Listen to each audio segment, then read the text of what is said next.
before we go into the ingredients, let me talk to you a little bit about what we're doing. What is chaos baking? Well, it's a joke name that so I'm part of a baking Facebook baking group for like local Toronto bakers because I love baking. And I like to bake without recipes, like on the regular. That's kind of what I do. Oh yay, Whooper! COVID shots. I'm glad. I hope all of us will be able to get our vaccines as long as like we are able to for health reasons soon. But yeah, so I'm part of this baking group, and people will be like, "Oh, that's a cool thing that you baked. What's the recipe?" And I'm like, "Ha ha ha! There is no recipe." And it turns out there's a few other people who like to bake without recipes in the group, which is unusual actually. There's not that many of us who prefer to do things that way. And there's a few people who are like, I've never baked without a recipe, but I kind of want to. That sounds like fun, which it is very fun. Stressful sometimes, but in like a good, like I can live with this kind of stress sort of way. And so we started joking around, and someone, I don't know if I came up with it or somebody else came up with it, but we started calling it chaos baking. So like if you like post a photo in this group of the thing you baked, and you're like, all right, this is my chaos banana bread, my chaos baking, and everyone's like, oh yeah, very nice. And so I had been streaming not this past week, but the week before. I'd been streaming Suikoden 2, which has a cooking mini game, which is actually Iron Chef, not just like cook food, but like you have to go against very, very serious, dramatic, epic battles of your army's chef versus like challenger chefs who are from some mysterious group. It's very, very great. I love it. But we started talking about Iron Chef and cooking and baking and things like that, and I was like, I do whatever I feel like on Saturday streams. Last weekend we did tarot. The weekend before that, I think I did art. And before that I did music. So just kind of whatever. And I was like, I've been wanting to do another baking stream. What if I did a chaos baking stream inspired by Iron Chef, the Iron Chef game that we're playing. So I decided to schedule that. And I couldn't do it last weekend because I didn't have enough time to pull it together, but we're doing it this weekend. So you're talking about how you'd never bake without a recipe because you'd be too scared about what would go wrong. That's kind of the point. So I am in some ways a perfectionist, which I don't take a perfectionism approach to my streaming. And there's other things that I don't, but that's because I actively fight my urge to be like, everything has to be just right. And if I make a mistake, it's mostly like not everything has to be just right, but if I make a mistake, then it's the end of the world. Which is part of why I get so stressed out sometimes when I'm streaming like the end of long games where I'm like, no, I've got to do it right because I'm going to let everyone down because we've spent months building to this climax and I'm going to disappoint people, which like, it's like literally my reaction to things. Like how do you disappoint someone by your reaction to things? But I still stress out about that sort of thing a lot. So baking is one of my favorite hobbies. It's a good thing because like you get to create something, and I really like creating things. As you can probably tell by the fact that I write, I do music, I do art, I like making stuff. But all of those things to some degree kind of come from like in here, like especially my favorite is writing. And art also sort of does the same thing where like you kind of use yourself as the stuff that you're fueling it with. Oh, thank you, Blue Glass. Yeah, I gave myself permission. I was like, I'm going to give myself permission to take my streaming more seriously and allow myself to stream the way I want to stream. And be who I am on stream and also upload all of my things and stuff. So it's been a lot easier since I made terms with that.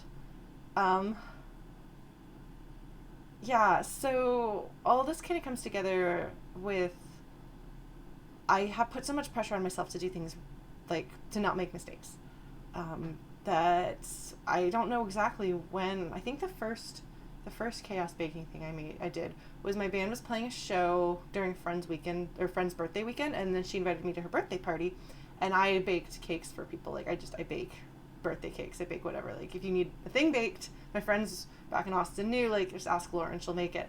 And so I didn't have a chance to bake anything because my band was playing a show at a mini convention, so like I was tabling the whole weekend. So it's like, okay, what I'll do is I'll like bring some ingredients, or you have some ingredients, and I'll come over and I'll bake you a cake. with what you've got. And it was fun because, like, she liked strawberries, so she told me she liked strawberries, and I was like, okay, well, I'll make you something related to strawberries. But baking with berries, which we have berries, by the way, they're not on the counter right now because they're frozen. But baking with berries is difficult because they release so much liquid when you cook with them. And so I was like, okay, well, I'll use jam. And so I was putting these together, and people were like kind of hanging around in the kitchen, even though it was a birthday party. They were like, what's she doing? How is this working? What's it going to be? And I was like, I don't know. So it came out of the oven, and I cut a piece of it, and people are like, that's not cake. Like, this is it's not very sweet.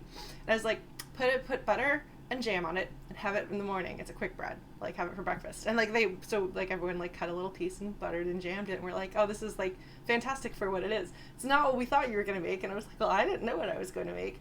And I think that was the first chaos baking experience that I had, which is fun because, like, I joke about it. I call it found cake. If I do it like at someone's house, that's what I joke. My party trick is found cake. I go into your kitchen, I see what you've got, and I bake a thing, which is fun. And I've done it in paleo kitchens. I've done it in kitchens of people who do not cook or bake. If I'm at someone's house and they do have a well-stocked kitchen, then I tell them to give me a challenge ingredient. So I've worked with yogurt containers with the little like sprinkly thingies on top. What else have I done? But so it's fun. It's a fun thing that I started doing, and it's not just like a wild and entertaining party trick, because for whatever reason people actually enjoy hanging out when that happens and being like watching, like, what is this going to be? Do you really know what you're doing? But there's always the chance that it's just not going to turn out. Most of the time, what I make is edible. A lot of the time, it tastes at least okay. But there's always the chance that this is going to be one of the times where it doesn't turn out. It's not good. Or it, like, crumbles or turns into something that isn't what I intended. And, like, if it's, like, a weird squished cake, then I, like, turn it into trifle or something. But because there's always that chance of it going wrong, and I know that, and if I'm not okay with that, I can't be baking. So the fact that I'm baking means that I'm okay with that. It's a way of forcing myself to accept the possibility of failure and accept the possibility of things going wrong, and because it's sometimes something that I do around other people, something that I'm willing to make mistakes in front of other people, even if I feel like, my reputation is on the line and people want dessert and I might disappoint them. So, like, I suppose it should probably come as no surprise to those of you who've watched me stream over the years that it's not just like baking is fun, so I'm gonna do some of that, but it's actually like more of like a psychological exercise because that's kind of how I do things. I don't know. Hey Peter, is this like crowd control but in real life? I don't know what crowd control is. That a game? I don't know. No, it's my baking without a recipe thing, which I was just explaining to folks. Oh, hello, dog. Momo. Do you want to come say hi? I do. I want to scoop you up. It's a dog. Here's my roommate's dog. She's a cutie. She's come to hang out. There you go. She wanted to say hi. She's very friendly. But yeah, no, so this is going to be no recipe. See, chaos baking, no recipe, no plan. So I want you all to like be able to weigh in on the thing that we're going to make. Because that's fun. Her name is Mo. It's Moby, but I call her Momo because I do. It's confusing because she's Mo and there's Sophie, so it's Momo and Soph. So they're very cute. Sophie will probably come and join us at some point. She likes to stand on top of the oven. Her oven it's in the wall. It's very interesting. But she likes to stand on top of that and supervise. So she may join us at some point. But yeah, so they actually get along pretty well. I think Sophie's lived with a dog before, and I know that Mo has lived with cats before. So they don't like snuggle together, but like they'll occasionally like Sophie will like bait Mo into chasing after her, and they will occasionally try to help each other sneak into food. It's very cute and troublesome. Even when the oven's not on, she likes to sit on there because it's up high, and so I guess it could be warm, but even when it's not warm, she gets to be like queen of the castle. Yeah.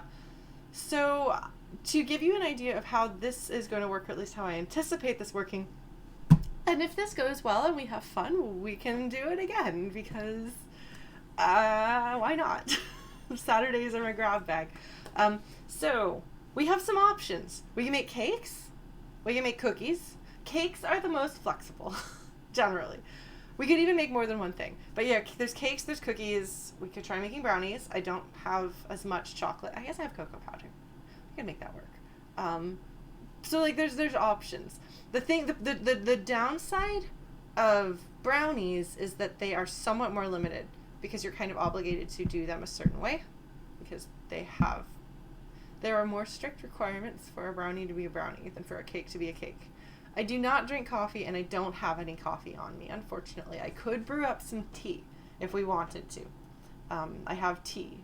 But I will go over some of the ingredients. I would recommend, at least for our first one, that we do a cake because there are a bazillion flavors that a cake could possibly be. But we can also do some sort of like a weird cookie thing if we want to as well. And like I said, we could do both if we wanted to. We could make separate things. So just so you know, I bake with butter. Hey, those of you who haven't been to Canada, so Americans, our butter comes in sticks.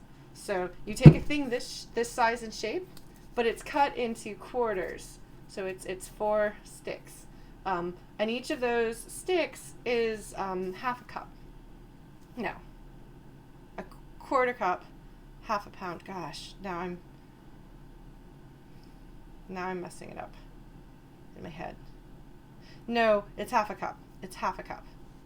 A quarter pound. And then it'll be marked in tablespoons. But for whatever reason, Canada doesn't do that by default. You can get the ones that are pre-cut into sticks, but they are like at least $1 more expensive, and I am cheap, so we don't do that. So it comes in this big block. Yes, it's American measurements. Oh, so funny story. So when a music group I was part of put together a big Undertale cover album, the friend of mine who was organizing it was like putting together not just like the music, but he also wanted to have like art and little story bits and things to go with it. And so one of the things was he wanted to have a butterscotch cinnamon pie recipe, and he was like, Lauren, you bake and you dress up as Toriel. And so it was funny because I was writing out the instructions like in a kind of like fairy tale sort of way. So it wasn't like super strict, but it was still generally speaking how one would make a butterscotch cinnamon pie, which I have baked before, including with that friend. But people, apparently some of the Europeans didn't realize that when I was writing about cups and spoons, I was not being fanciful. That's literally the measuring system that is used in the US. So this is a third of a cup. This is a half of a cup. You usually nest these together. It is less exact than using a kitchen scale, which I actually have somewhere, a kitchen scale, but I haven't really used it. I asked for it for Christmas a few years ago, but then I haven't used it yet. But yeah, so it's been interesting trying to get used to what do you do with this big old honking thing. And like, fortunately, I'm pretty good at gauging, but I'll cut things like sometimes in roughly the size rectangularly wise that a tablespoon of butter would be if it were on a stick.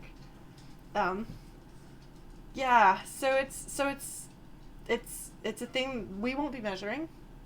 Generally, I might do like a rough approximation, but since we're not following a recipe, we're just kind of gonna go by what looks or feels right.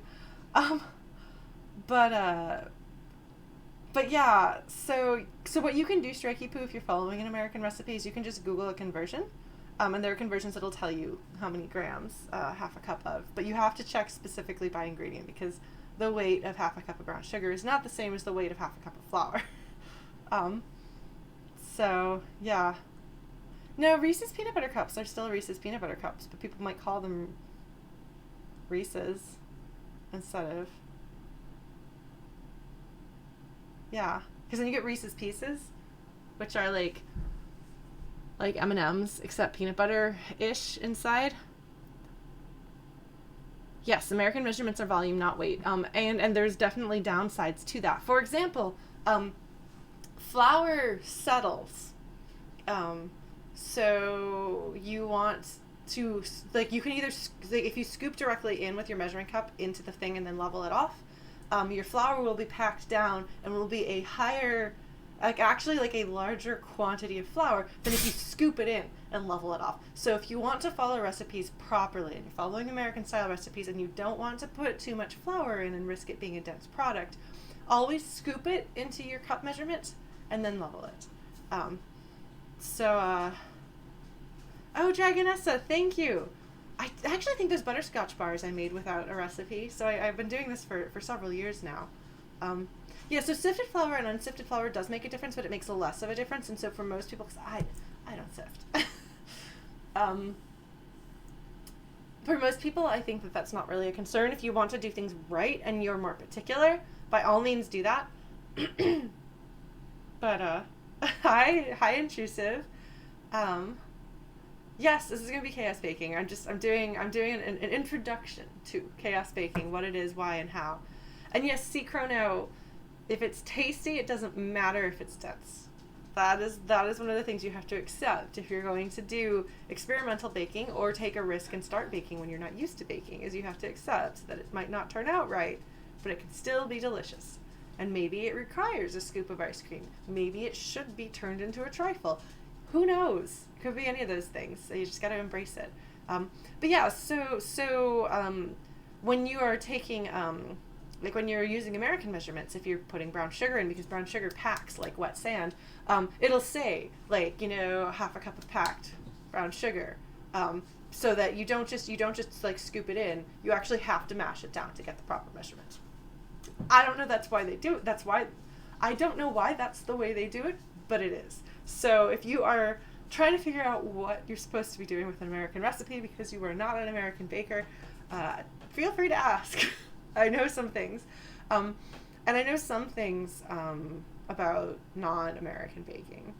Interestingly, Canadian baking is kind of like halfway in between. Usually ovens are, more recent ovens are like both metric, or both Celsius and Fahrenheit. This one is just Fahrenheit, which is great for me because that's what I know. When in doubt, if you don't know what temperature something is supposed to be when you're baking, 350 degrees Fahrenheit is like the general baking recommendation. So, yes, that's the thing, Dragonessa. It will very likely still be good, even if it's not perfect.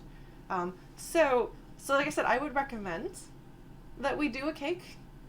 We can do something else. We can make cookies. We can make both. Like I said, we have options. But I want you all to have the option to determine what goes in it.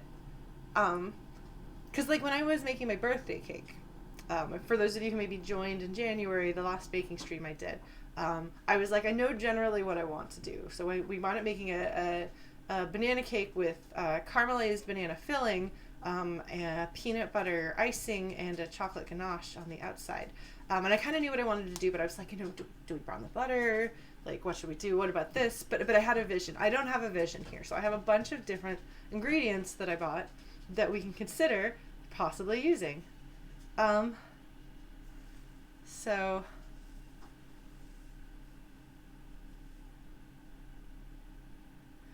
yeah, well, so recipes back in the day did generally assume that you knew something about baking. So they'll be missing steps. There are cookbooks and things that are specifically focused for people who have not learned to cook or bake before, because it is not a thing that comes naturally to people. You do have to learn to do it. So yeah, I didn't really learn to cook growing up or bake. I had a friend, my first job out of college, who was really enthusiastic about cooking, and so she helped explain a lot of basics to me and then gave me a cookbook that had a lot of like basics of like, this is how you cut things, this is how you do things. So like, I didn't know that you were supposed to boil and salt water before you put pasta in. I would put the pasta in the cold water. Always overcook my scrambled eggs. Whereas it turns out like it's a nice custard, you leave it like just a little bit soft, it's so much better. So there are things out there to help with that. And I like, I've been using some of the meal kit box things, because for me, like, that cuts down on like the stress of figuring out what I'm going to cook, and figuring out how to cook for like 1 or 2 people is much harder. Like cooking for one person is a lot harder than cooking for 2 people, one of whom eats a lot, which was how I spent many years of my life, many years of my life in the kitchen. That's what I did. So I like these cooking books because they take like the planning and grocery shopping and stuff away from me. But for a lot of people who don't know how to cook, they're very educational. Like I've had friends who are like, I don't know how to cook, and they've started doing this, and they're like, oh, now I know how to cook. Now I know how to do these things. I'm learning these new techniques, which had never occurred to me as a thing that these things would teach you to do, because I don't need to be taught. But it's really exciting to see. And when I used to do cooking streams back in 2016 and 2017, I would do more educational stuff where I'd be like, okay, here's the recipe. Here's the like ingredients. Go out and buy the thing if you want to. And then on Saturday or whatever day we're going to cook, and I will walk you through how to make one of my favorite dishes or like a meal. And that was funny because I would ask questions, and the Americans usually didn't know the answer, and the Europeans frequently, though not always, did. And it's because, at least for a couple of generations, again, a generation or two, there wasn't a lot of emphasis on teaching people how to cook in the U.S. And so it was kind of like a cultural deficiency that I was trying to help with. But there's a lot of things, like especially like last year when people were home and they started getting into baking, and tons of people got into sourdough baking, which is, you can't really chaos bake with sourdough unless you know it really well. Like yeast breads are hard to chaos bake, and so is sourdough, because it's naturally occurring yeast. That stuff is much harder. But people are learning more about cooking and baking and having fun with it, which I'm really happy about that. Yeah, and people who can't cook, a lot of times it's that they haven't been taught, or haven't been taught the right way that works with their brains. So, I guess without further ado, would you like to see the ingredients that we're considering, the flavors? I didn't want to get anything like that would take up tons of space in my fridge or go bad and be a problem if we didn't use it. So, I when I got my grocery order, I did my best. I should have gotten more chocolate chips, and I didn't get more chocolate chips. So we're a little low on chocolate chips, but that's fine. We can make that work. So, in addition to butter, I don't use oil if I can help it, which we can brown the butter. Brown butter is delicious. It's when you cook the solids in the butter. So you cook it over the stove, and it separates, and then the little solids get cooked, and they kind of turn on this, like it gives it almost like a nutty flavor. It's really good. It's optional. We don't have to do that. But this isn't thawing. It's not softening, so we may have to. Let's see. My favorite, hold on, imported American peanut butter. I know it has both words, but, or both languages, but that's the important thing right there. It doesn't taste like Canadian peanut butter, so I'll eat it. If I couldn't find this stuff at the grocery store, I would ask my mom to send me care packages. She did actually send me a care package with pure American peanut butter, so I can do a taste test and see if there's differences. But Canadian peanut butter tastes very different, and I don't like it because I eat a lot of peanut butter. It's one of my favorite foods. It's so versatile. Yeah, Jif is peanut butter. So, like, I actually ordered more peanut butter because I wanted to make sure that we had enough for this. But I also have crunchy, because I do actually like crunchy. I know a lot of people don't. But I like, yes. Oh man, Peter, that's very cute. See, but we have this entire, because the other one's almost empty. And that's a tragedy. I don't want to run out of peanut butter. And, dropping things, no big deal. Hi, Mom. Are you a dog? Yes, you are a dog. Oh, we can also pop some popcorn. So here's my, like, actual American peanut butter that my mom sent me in my last. Yes, we're going to be selecting the ingredients, Yoshi. Oh. Okay, well, yeah, no, Jif peanut butter is good. It's not necessarily my absolute favorite peanut butter brand in the U.S., but it's the one that is American that I can get in Canada. So it's the one that I get.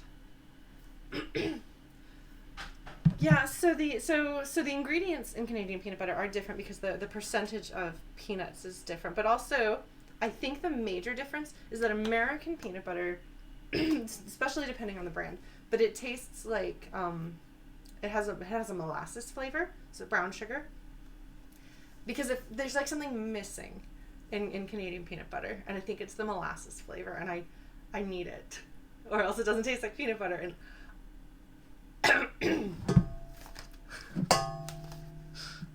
I like peanut butter, so it's got to taste right.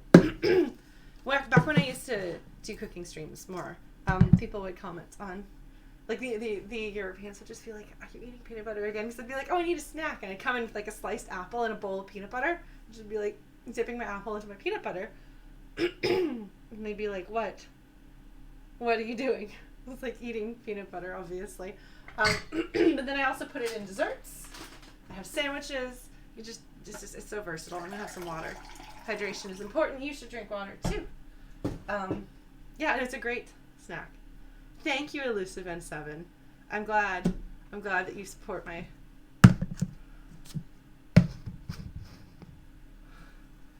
peanut butter habit. I have so much peanut butter that it can appear on both cameras at the same time.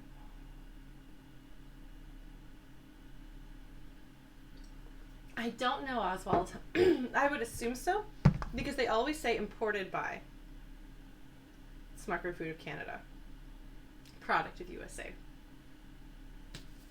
Because I was devastated when I tried Canadian peanut butter. I was like, what is that? Yeah, no, these two are open because you have one creamy and one crunchy active, but these ones are ready to go. I'm gonna put them over here. Whereas this is the most common kind of peanut butter in Canada. This is my roommate's. It's Kraft brand. For some reason, Kraft is like the thing. Just like macaroni and cheese is Kraft Dinner or KD, and it's like specifically like it's what we would call Kraft mac and cheese, but it's not. It tastes different. I don't like it as much either. Yeah. No, it's different, and I've done taste tests with it because it's a very different flavor, and I don't like it. I don't have any bagged milk on hand. I'm sorry. I don't drink enough milk these days to warrant getting bagged milk. For a while there, when I was getting groceries every 2 weeks, I would get bagged milk, but I haven't lately. Sorry, Adam. People can't link URLs here unless they're a mod, because we've had problems with people being gross trolls, so we want to be careful about that. But yeah, so if anyone is not from North America and doesn't know what I'm talking about when I talk about macaroni and cheese, like Kraft mac and cheese, there's powdered cheese and elbow noodles. And you cook the elbow noodles, and then you put the powdered cheese and some milk and some butter in, and you stir it all together, and it's like it's a pretty standard like cheap and easy kids food, but it's like I thought that it was a common thing in the US, but it's like ubiquitous up here, but it's a slightly different flavor. So it's been kind of fun and interesting over the past year and a half or so, like discovering what is slightly different, because it's a different country, so people's like the cultural palette is a little bit different, even when the foods are similar. Yeah, okay, so last cooking stream, I guess I had bagged milk. I'm sorry I don't have any right now. No, Gio, dude, the thing is, you're putting cheese in quotes. It is actually genuinely powdered cheese. I was surprised to find that a lot of these like weird cheese product things, like if it's not actually cheese, it has to be called cheese food or cheese product depending on the percentage of cheesiness it has. It's wild. Food stuff is really interesting if you want to start digging into it. It's sometimes a bit depressing.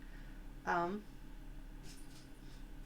I like to make homemade macaroni and cheese too, which is like is a lot more labor intensive process, but it is very delicious. So we've got peanut butter. Oh, do I say that wrong? It's interesting. No, my accent's a little bit all over the place. So I also got mandarin oranges. We have 3 of them. So we could make something with orange, probably orange peel. We can also use the juice. I have had recipes, if I had my immersion blender, you can boil the entire thing, like boil an entire orange and then just puree it and put it in a chocolate cake. It's delicious. It's crazy. A friend of mine posted about doing that, and I was like, wait, what? So I have to, of course, look up recipes to figure out how that happened. So orange goes very well with chocolate. We have lemon. Normally, you don't want to get the big citrus fruit. Normally, you want to get the smaller ones that are softer, but I didn't get these. I ordered groceries, so the person who got them didn't know. So I have 2 of these guys. Lemon goes very well with blueberries.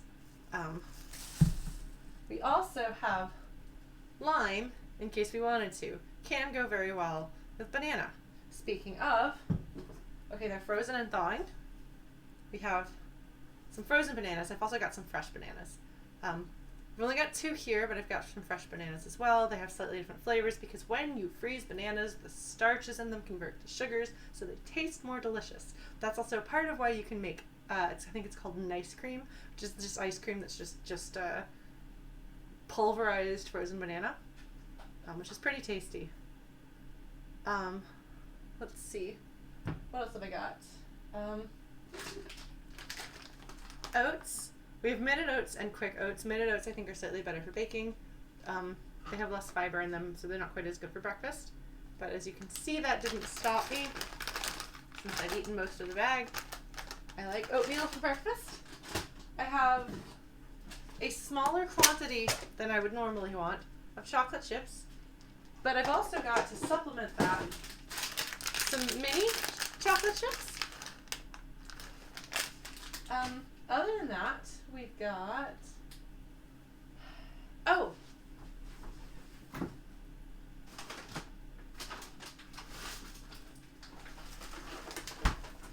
frozen blueberries, the good kind, not the big old ones, but the little ones. And frozen raspberries. I have eaten most of the frozen strawberries. I put them in my oatmeal in the mornings. They're delicious. These are really good though. And it's harder to come by. These are like a specialty food if you get the wild blueberries in Texas. So I'm very excited that they're just like the same price as getting any other frozen berries. So yeah, so raspberries are fun because they're actually quite tart. So you have to put more sugar in to compensate for those. So I will give you a little bit of a rundown. Oh, and then, hold on.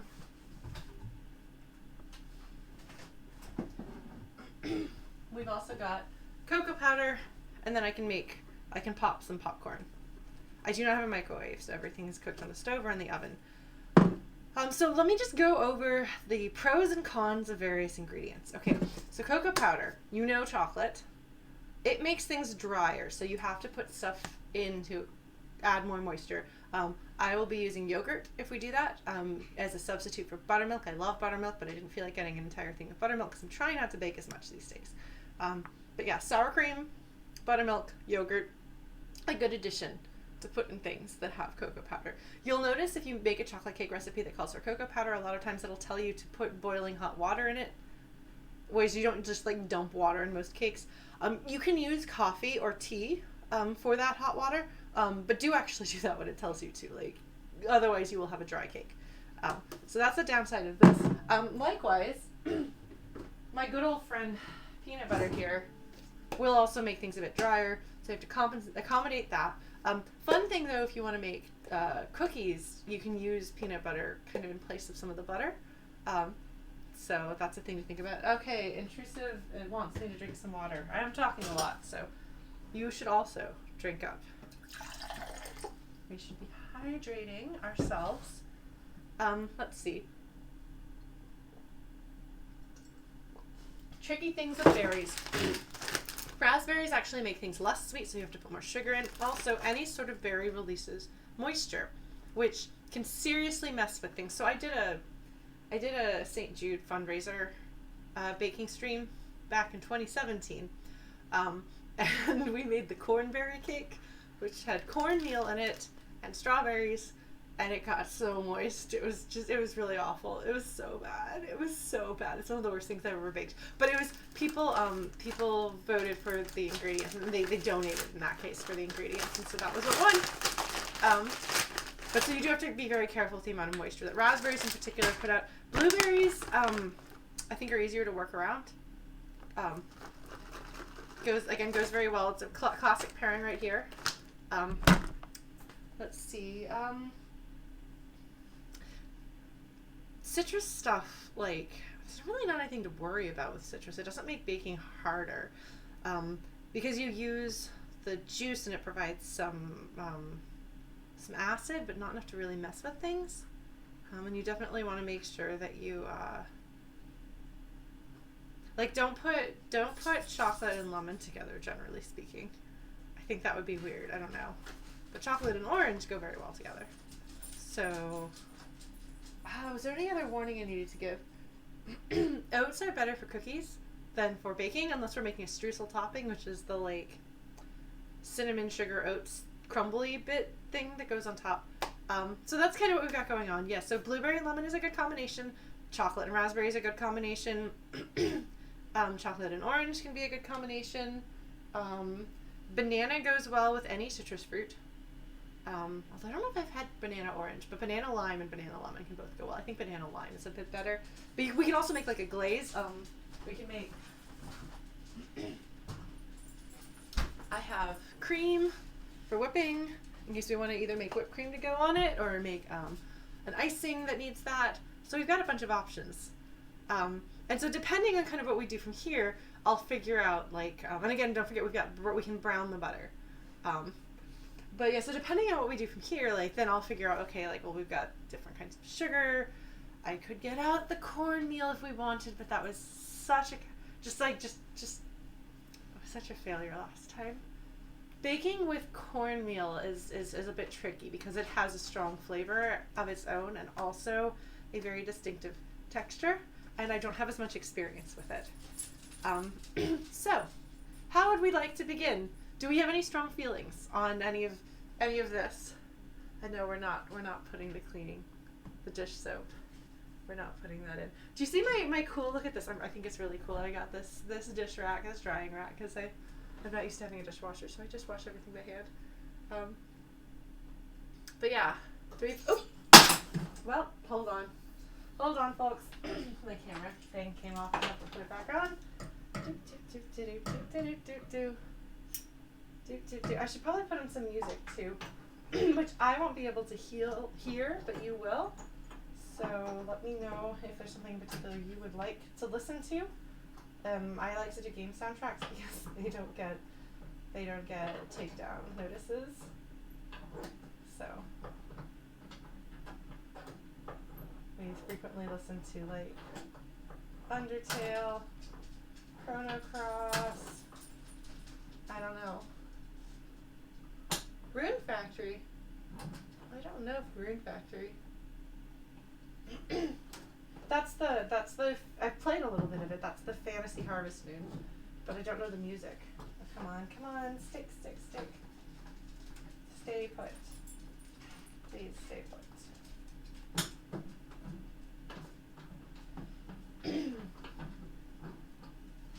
Hold on.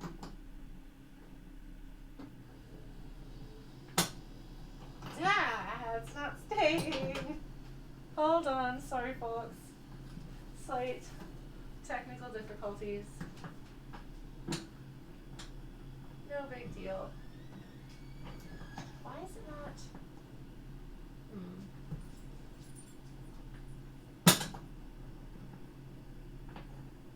There we go. Okay. It's done. Nope, it's not. Okay, hold on. Now I have to figure out. That's not going to work. What else can I do?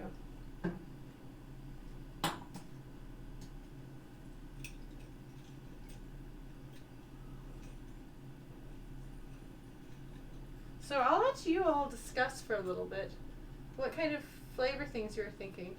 Yes, the bananas are in a prime state for baking. I really like banana bread, okay? It's one of my favorite foods. So I'm very particular about that.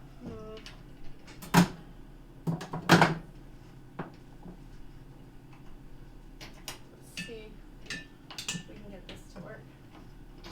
Sorry, folks. So you get a weird view of the kitchen.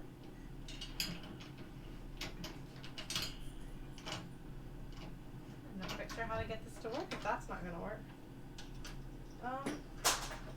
Maybe this.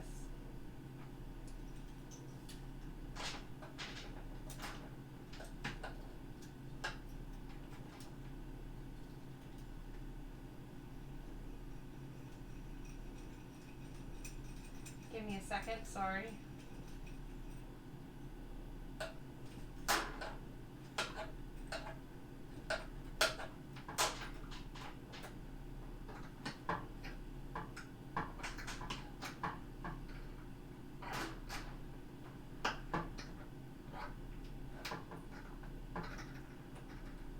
There we go. No? Why is it not working? Oh, hold on. Did this thing break? Why is it not working? No?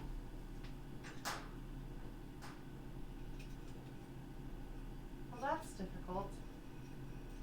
'Cause I'm not sure what I can do if I can't get this to work.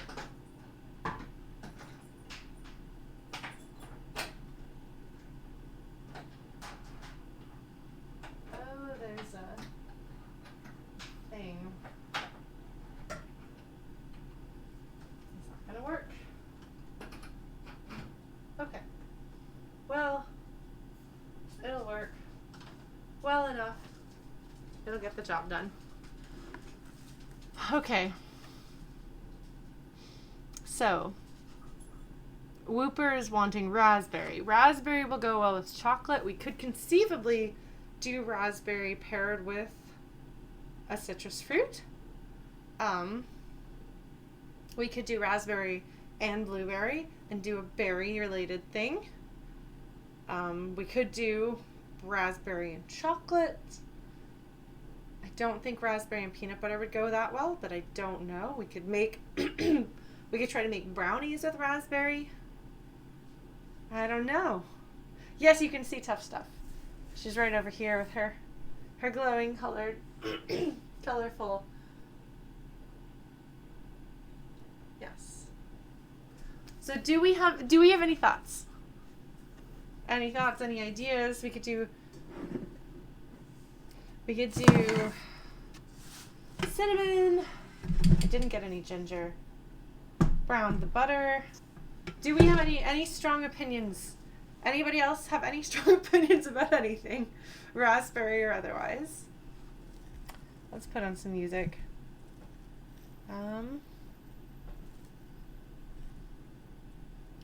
Trying something with berries, okay.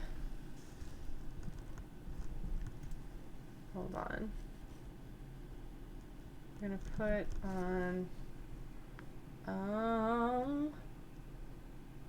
what were we gonna do?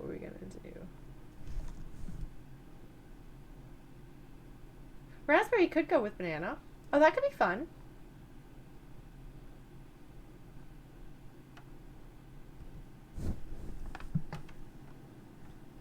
And a fun challenge. All right. Let's just pick a Rune Factory Relax Mix. Okay. We're just gonna listen to this. I don't know what this music sounds like, and I won't be able to hear it because I have headphones on. So, hi, Ivan. Oh, thank you. Well, welcome. We're not doing video games today. We're doing baking. And I'm giving folks the option to vote or speak up with opinions on what we should put in our baked good. Okay, so we're looking at bananas and raspberries. Okay. Banana, raspberry. We might be able to get away with the citrus if we wanted to. And again, like I said, we can try to make. I'm gonna put these back in the freezer. We can make something else later if we want.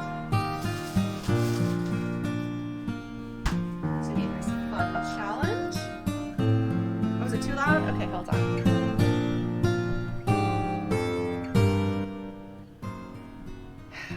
How's that? Is that better? Do I need to drop it down here? We'll drop it down a bit more here. Is that better? Sorry.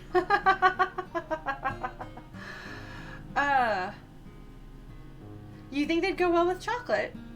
Shall we do chocolate raspberry banana? So we could do chocolate chips, or we could do a chocolate batter. What do we think?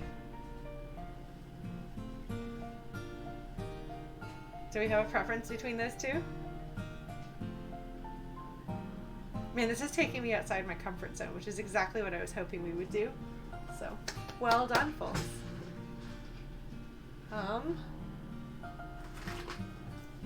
bananas are thawing. Because they're frozen. So chocolate, banana, raspberry. So what do you think? Do we want to put chocolate in it, or do we want to make a cocoa batter? Which would be fun too. I think we could do that.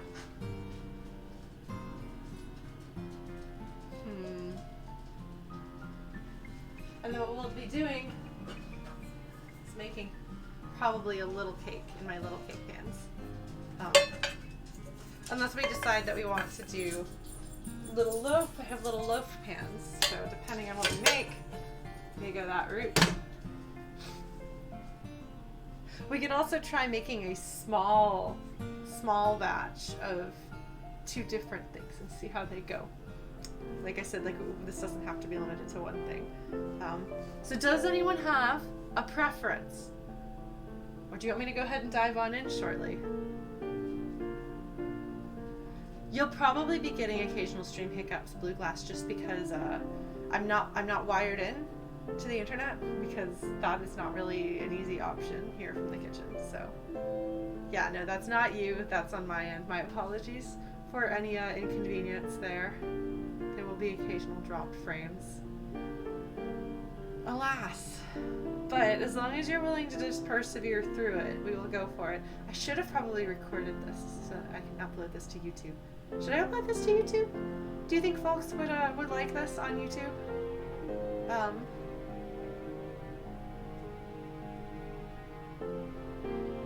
Yeah, it'll definitely, I think we'll do, but we can do potentially 2 tiny cakes. We'll see. We'll see what we do. Shall we dive in? All right. Scoot this so that cable is safely not on the stove, because we don't want that. Yeah, if there is a delay, feel free to maybe refresh will work. All right. Well, YouTube, if you're watching this, it's because I decided to listen to folks about that. Okay. So we're gonna cut some amount of butter. We're gonna have to soften. The butter is not soft enough to eat. So did we decide we wanted to make it a cocoa batter? Because I think we're just gonna do a cocoa batter. Okay, Theta. Well, thank you. We'll do that. All right. I'm just gonna take this off. Now we've got some music going. I'm gonna do some baking. Yeah, unfortunately, there's only so much I can do about making the microphone louder, because part of the problem is that I'm farther away from it most of the time. But I can try to give it a little boost. Filters, filters applied, gain. Okay. If I talk like this, is that way too loud, or is that better? Like, are we good? Is that better? Because I can also drop the game volume, the music volume down some more. Let's see how that is. How is that? Is that better? I'm gonna cut some butter. We're making a smaller batch. Do this. Actually, I don't know if I need to. It's reasonably soft. Roughly this much butter. I think that's a good starting point. Hey, Sirtaki, welcome. Maybe I'll cut a little bit more off.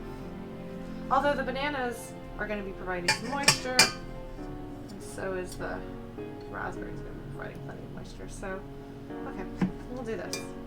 That's probably plenty. So when you bake, especially when you're baking a cake or a quick bread, different ingredients fall into different categories. So you'll get, basically you want to have your fat, your binder, and your thing that makes it rise, and leavener.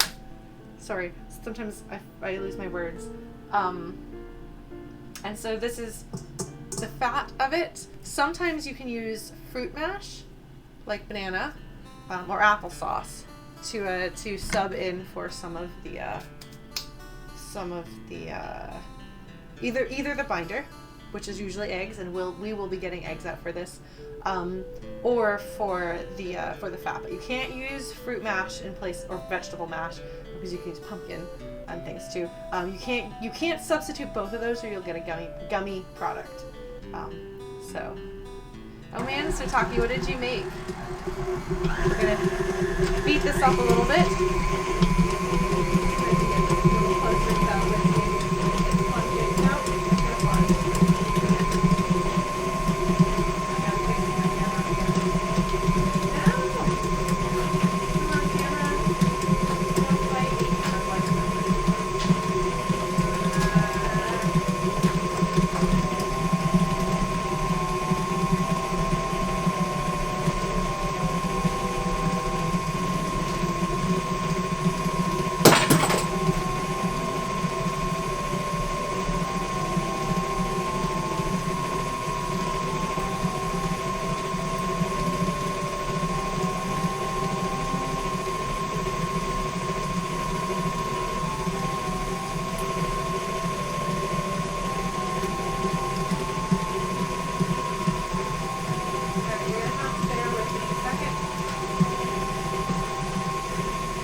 Well, you'll be able to see over as much. Soupy beans, fried eggs. Okay, I don't know what rucola is. Sorry if this is like super, super ultra loud, by the way. Okay, so to show you kind of, we're gonna put some sugar in. So this is a smaller amount of butter than I would normally cream. I'm actually second guessing this, and I might put more butter in. Cream some more butter. Remember though, we're gonna have bananas. Let's cream some more butter in.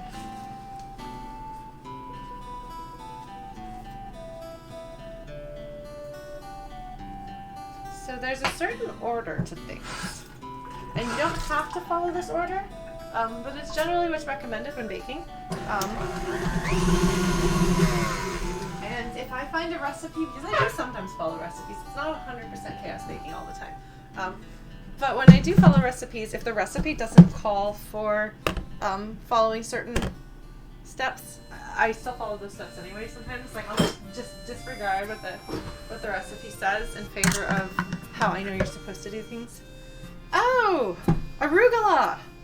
Okay, so it's called rocket in some places and arugula in the US. I think it's rocket in the UK. I don't know what it's called in Canada actually. Okay, so densely packed brown sugars. Like I don't know if you saw as I was scooping out, I was like pressing it against the side. That's just what you do.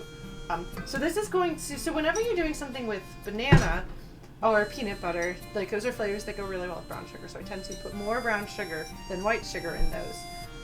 It's a flavor thing. It also, again, adds moisture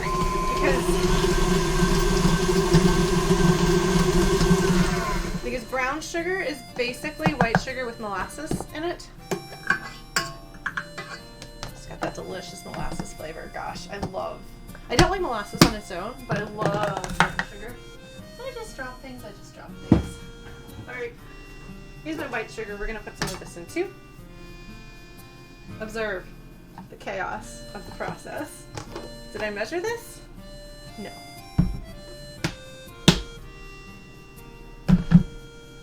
Okay. So I'm putting in a mixture of both of these because it being chocolate and raspberries means it's going to be less sweet. It's going to be interesting. I actually have no idea if this is going to turn out, but we're going to do it. Oh, I do like spicy food. So what we're doing right now is called creaming the butter and sugar together. It gives a nice distinctive texture. Oops. Hold on. Since I can't just show you what's in the bowl without doing this, you can see that it gets fluffy. Do we have a mod handy? Hold on.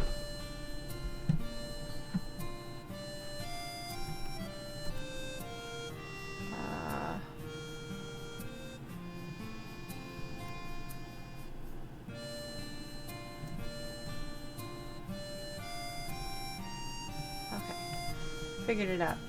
All right. So we're creaming these together until light and fluffy. I'm going to put the sugars away. It's going to be interesting to see how this goes. Now, oops.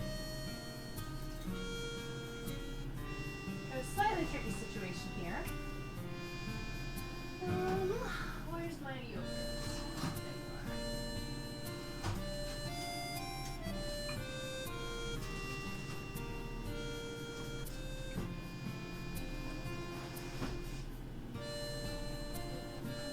Okay, so I'll show you the way I normally do things.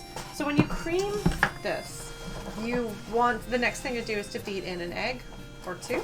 We're gonna go with one because we're putting in enough other stuff, but I don't think we'll need two. Just crack it in directly.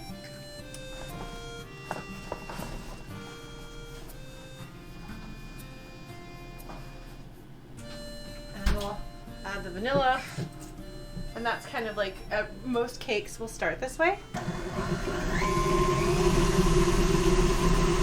Oh yeah, be careful with things like, hold on, I'm just gonna reach right behind. Oh, well, we'll be alright. Be fine. It's all good. Don't mind me. There we go. Am I gonna want both bananas or just one? So the nice thing about frozen bananas, once they start thawing, is that they sort of squeeze out and they liquefy, so you don't have to mash them as much. So we're just looping this out. Okay, so in the future, I think I would set up that camera differently. It's a little far. Then again, like, we're not here for our super precise ability to see what's going on, are we? We're hanging out. Okay, there. Do I want to do one banana? Or do I want to do two bananas? So, whoever can see what we're doing. We're mashing up the banana, which will also help it thaw better in smaller bits. But see, like, the texture is very different from a non-frozen banana.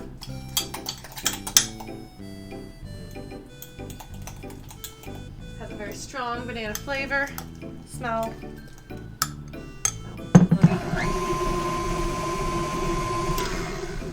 Scrape this up. I'm gonna start preheating my oven too. It takes a little while. It doesn't take super long because I have a little convection oven that my mom gave me. I do a lot of my baking in.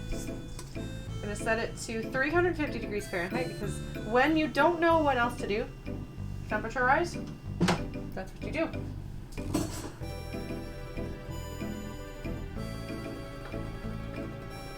get this started. All right, so what I tend to do is I tend to put buttermilk, the liquid and stuff, in with, because the pattern of doing things when baking is you alternate between your wet ingredients and your dry ingredients. And so you put your wet ingredients together, which can be fruit, though not berries, those are add-ins. So it can be fruit, it can be like milk, buttermilk, I don't know what other thing it would be. So I'm mixing these two things together because, again, since this is going to have cocoa powder in it, it's going to need a little extra oomph. Delicious. Meanwhile, I scrape this down. I'm gonna beat it up. The texture's a little bit weird. That's fine. What I'm doing up here is getting some vanilla extract. I don't even remember what I traded. There's a barter system in Toronto that I love. So I think I traded a fan for this. Or something like that. Like a standing fan or something. Okay, this is definitely lumpier than I would normally expect or want at this point. But that's fine. Doesn't matter. It's all good. So we are going to got our wet here. I think that's probably enough. Professional baker. And then we're going to get a bowl that we're going to put our dry ingredients in.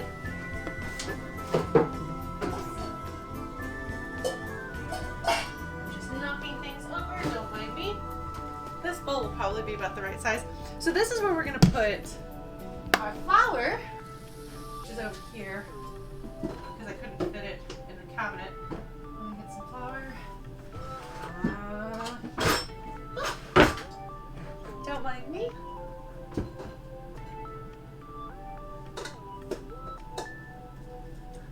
Again, measurement is kind of arbitrary right now.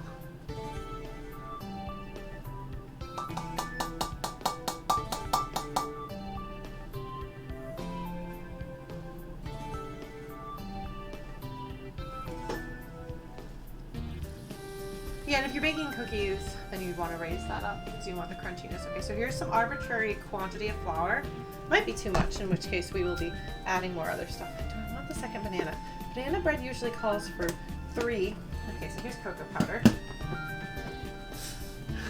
I want to make it, cocoa powder tends to compact. Okay, so you can fill that up, an entire cloud. Oh, only a little bit of a cloud of cocoa powder came out. So that's pretty good stuff. So my mom really likes fries. I don't know if it's a British brand or a Canadian brand, but my mom would have her sister send her some from Canada.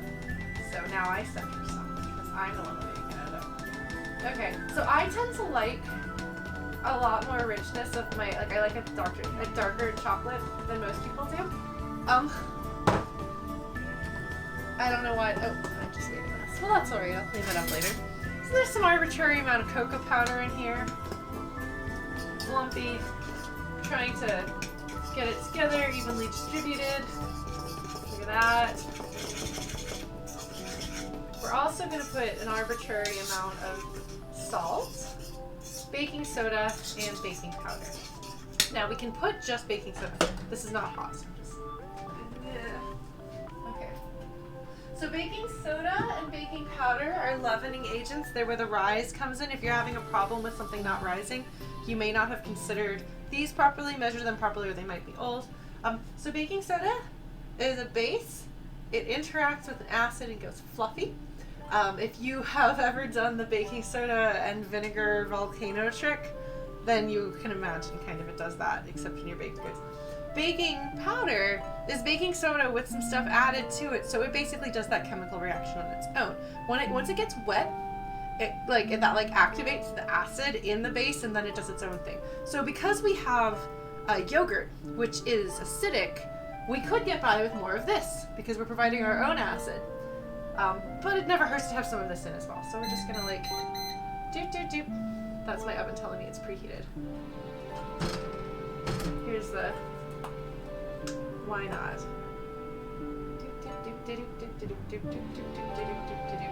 But you also don't want to overdo too much of the baking soda, or your cake may taste like baking soda, which isn't especially delicious. I'm curious what your cocoa powder is like. So we're not using it, but my mom sent me for Christmas fancy, like super fancy cocoa powder, which I'm very, very excited about, but I haven't opened it because it's so fancy. Valrhona is like a super good brand. I don't know where it's from. Is it French? I think it's French. Is Ellie here? Tell Ellie, Ellie's French. We can tell her about how, salt. You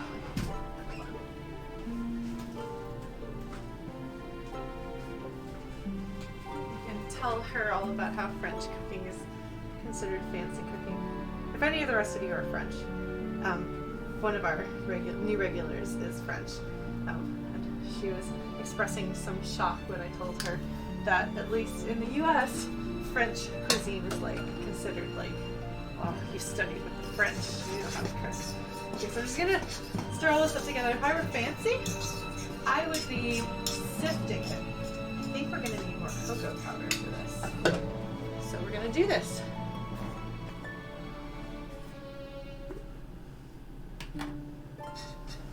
So there is a process of, there's natural cocoa powder and Dutch cocoa powder, And I don't know what the difference is.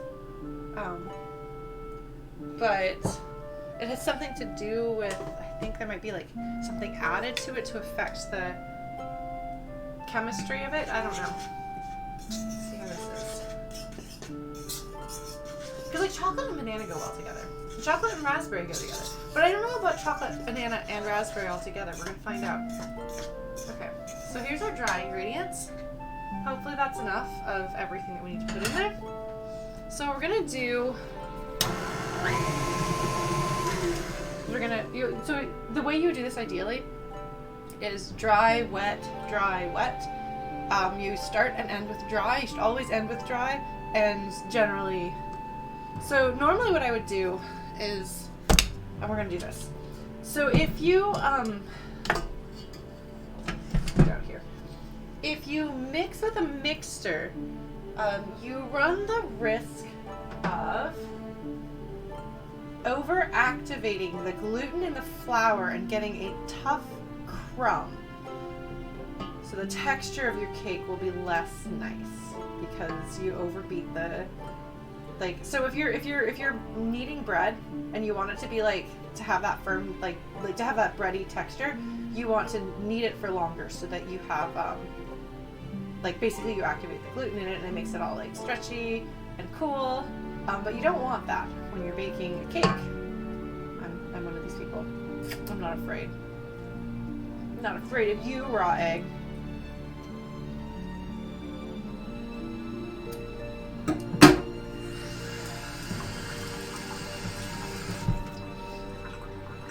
Yeah, I tend to be somewhat snobby about, even though I shouldn't be, but I tend to be somewhat snobby about putting powders into things.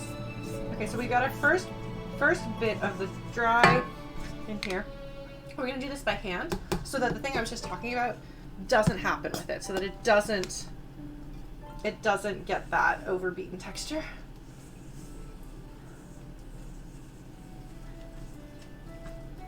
Huh, that's really interesting, Theta. I can't imagine what that's like, and now I want to experiment with it. Alright, I'm going to put in some of the wet, and this will also give me a sense for if I'm going to need to, like, for example, beat that next banana and put it in here. This is going to be really weird. But that's okay, we knew what we were getting into when we started this. Like, who knows if it's going to taste good? Who knows if its texture is going to work? I don't know. But we're going to do it. So we're stirring it. Here. I'm going to go over here so you can see it better. Looks like we might wind up needing more moisture, which is not surprising. In fact, I might even put some actual milk in. Like, just pure, straight up liquid. But...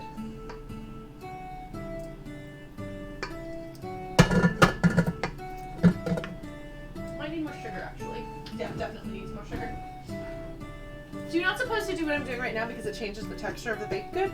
I don't care right now if it changes the texture of the baked good. We're just going to do this. I underestimated the combination of sour, unsweetened yogurt, bitter, unsweetened cocoa powder. We need more of that. All right. Do we want the other banana? Do we want the other banana? Do we want the other banana? Do we want the other banana, folks? Okay, this is beginning to look better, actually. Let's see.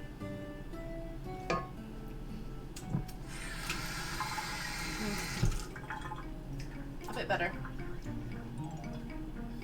Because right now the banana is like more of like an idea of a banana rather than a. Yeah, we're gonna do this differently. All right, I'm shelling the second banana. I'm gonna gloop it right into where we were. Probably gonna put some actual milk in there, or why limit ourselves to milk when we can put cream in? Yeah, that's the good stuff. Just gonna plop some of that in, which is good. It'll also add a little bit of extra fat, which is a good thing, because I'm talking about like the And yeah, like you see, I'm just like pouring things in. I'm not measuring. I have no idea how much goes in. Sometimes I have more idea than others, but this is a truly chaotic bake. So we're gonna mash up that banana. Smushy, smushy, smushy. All right, folks.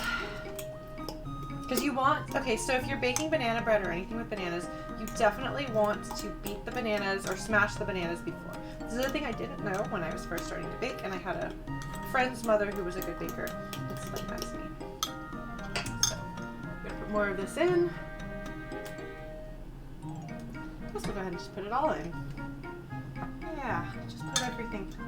A delicious goopy mess. Yeah, makes it sound really appetizing, doesn't it? Okay.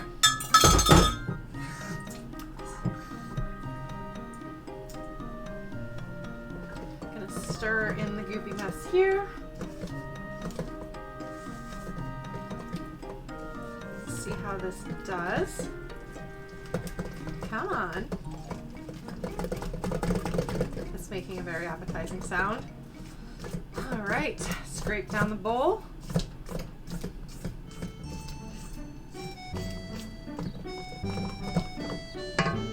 And then we're going to add the last of the dry ingredients in and hope for the best.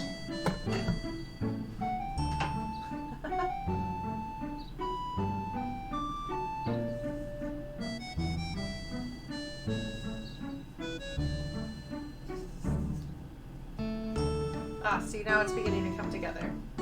It's got a nice darker texture or darker color to it. Tells me there's enough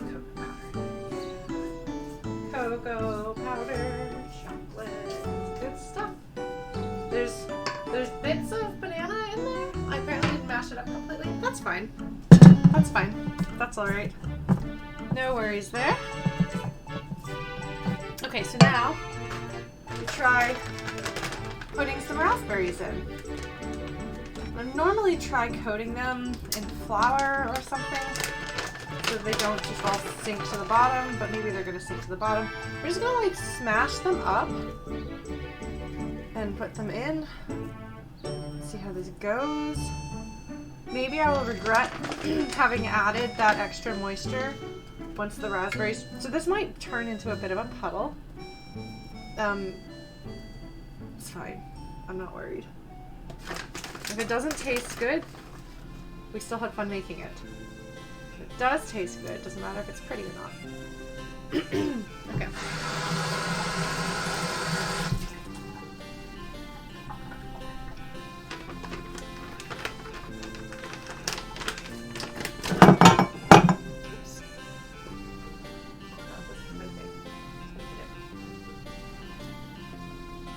Oh, tart. Okay. So can you see? I got some raspberries folded in here. Not a ton, but some. Now we're gonna grease and flour our pan and see if we need 2 pans or not. Greasing and flouring keeps the cake from sticking. So we just take a bit of butter that I pulled off of my butter thing and just give it a good old rub. If you have non-stick pans, I suppose you can trust the non-stickness of them, but I don't when it comes to things like cakes. So you grease it. You can also use stuff, there's a, I don't know if it's outside the US or not, but there's a spray thing called Pam that is basically grease and flour in one, and you just squirt it into a thing like this, and it makes it easier. It's fast. It's all I knew how to do when I was a kid because it's what my mom used. But I feel like this is probably more environmentally responsible. Works well, doesn't run the risk of making your pans gummy.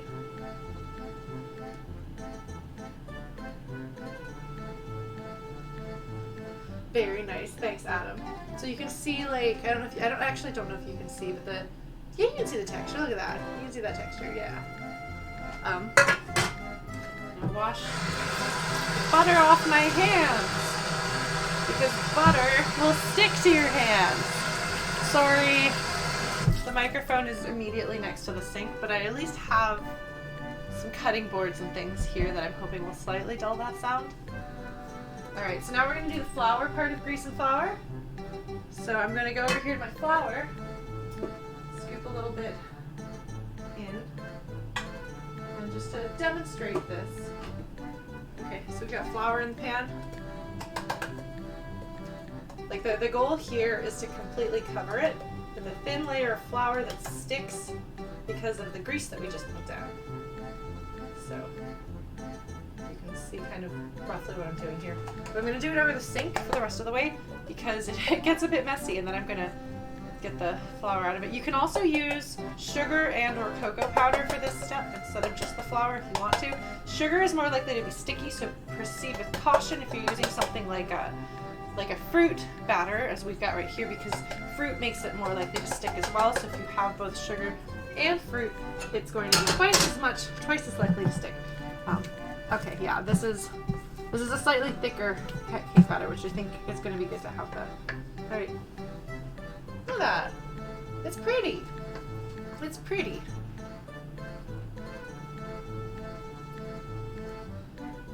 Well, the thing is, I don't think that it would work for liquefied butter because of butter. Oh, looks like we're gonna have more than one cake thing after all. More than one cake tin. I'll have to ready the other cake tin. That's all right. It might still be not sweet enough. Hold on.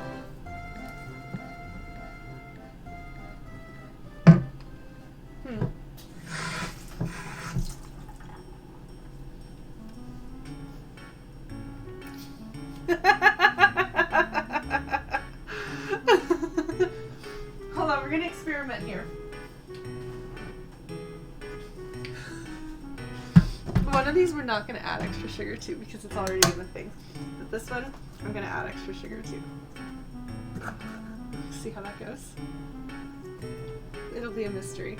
It's an adventure, folks. We're having an adventure. That's what I put in there.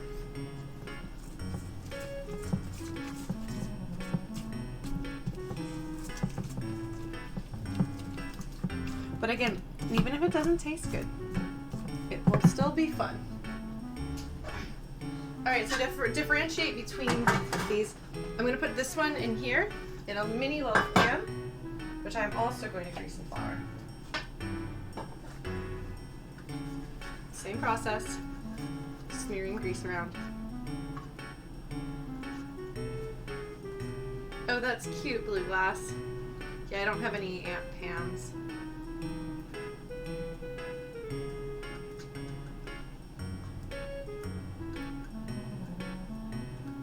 Most of my ants have either Russian or German names.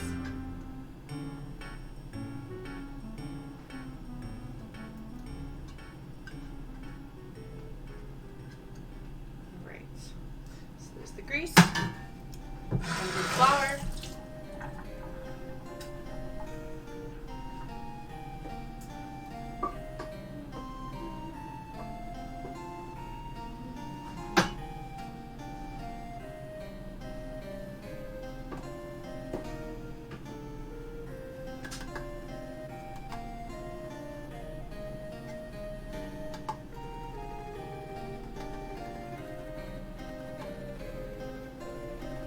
You know, I'm just going to put the rest of the flour in here.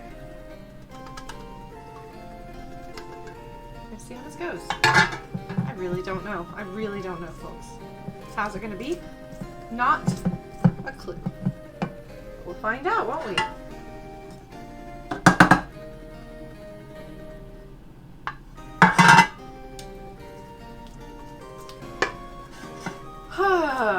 Okay.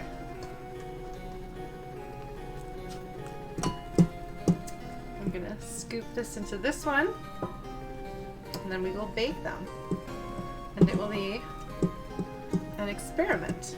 A beautiful experiment. Because I am in a position in my life, and these ingredients are not so expensive, I can afford to have something go wrong. You know, I'm gonna have to put some of our experiment in this one here, so that'll be extra weird, but whatever. I'm doing it! Alright. Well, that'll be fun.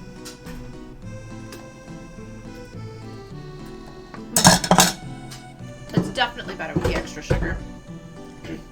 Definitely better. Kind of weird. But good.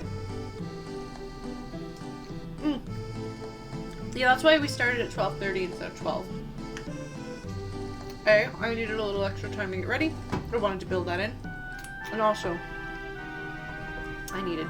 this is much better. Much better. I needed to have lunch. Okay. As you can probably tell from my reaction,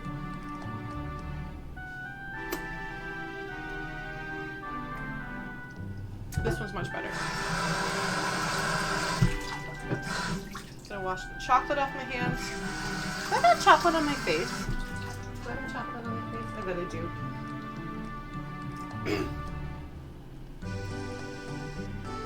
Yeah, we'll see, Adam. Okay, so less sweet, but with that little sweet bit on top. I don't know how that's gonna turn out. And this one, which is overflowing, maybe I'll sprinkle some chocolate chips, mini chocolate chips, in the one that's less sweet.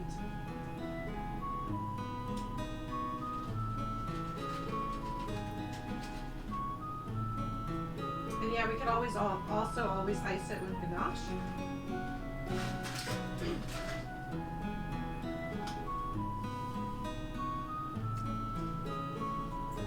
Let's put these in for an arbitrary amount of time.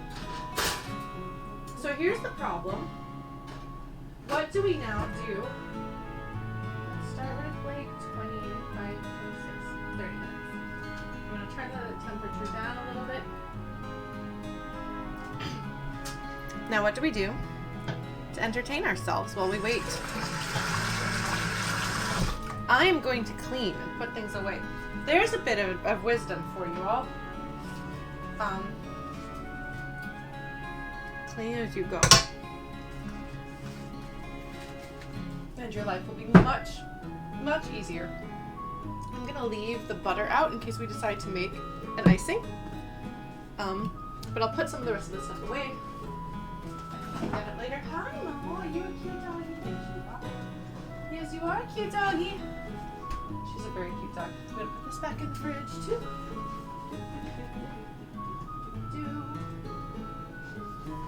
So we didn't use any of these fruits, but it's not too late. We could still use the fruits. You hear the doggy over there?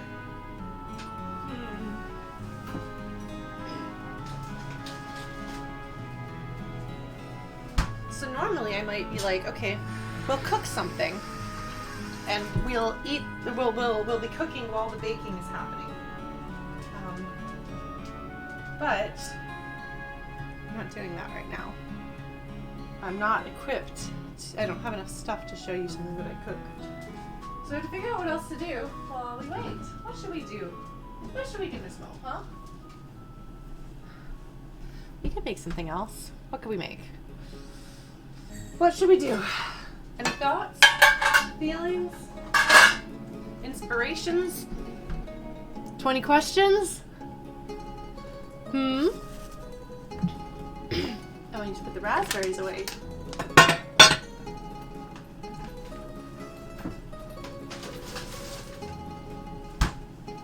Make cookies. Hey Blues, we made a chocolate banana raspberry cake.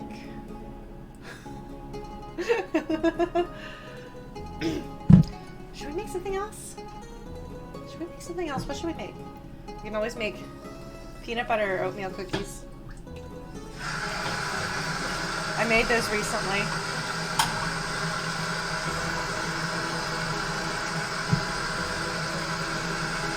Alright. Just gonna wash up a little bit. We have about 30 minutes.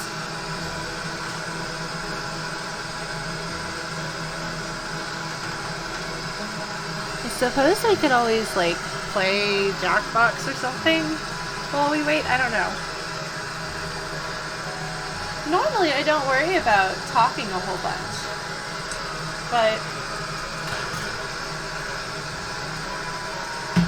because I'm occupying the kitchen, I'm a little more self-conscious about it. I don't know.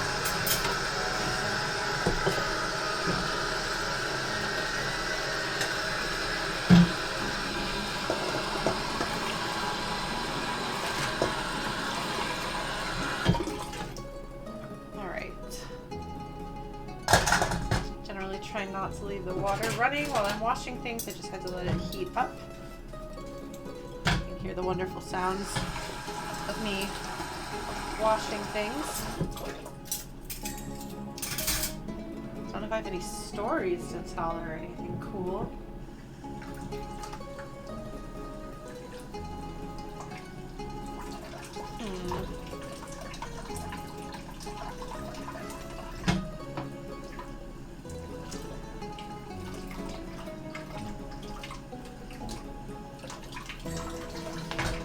I'm trying to think if I've got anything we could cook that would be interesting.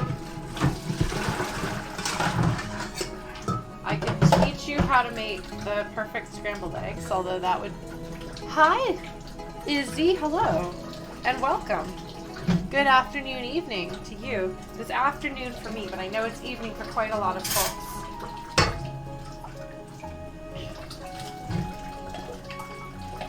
In the past, I've done impromptu concerts while I'm waiting.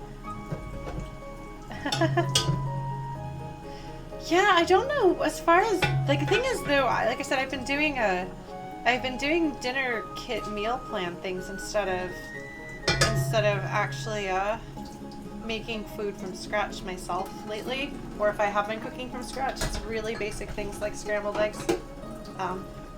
Because when you deal with a bit of depression, you make your life easier in some ways, you know? And for me, even though I love to cook, and I'm happy trying to do like fancy cooking stuff from scratch, I like not having to worry about food. So yes, we put fruits in cake, Izzy. We made a banana cake. It's in the oven right now. We made a chocolate banana cake with raspberries. I almost dropped the thing on my face, but it didn't, so we're good. Yes, exactly, Ooper.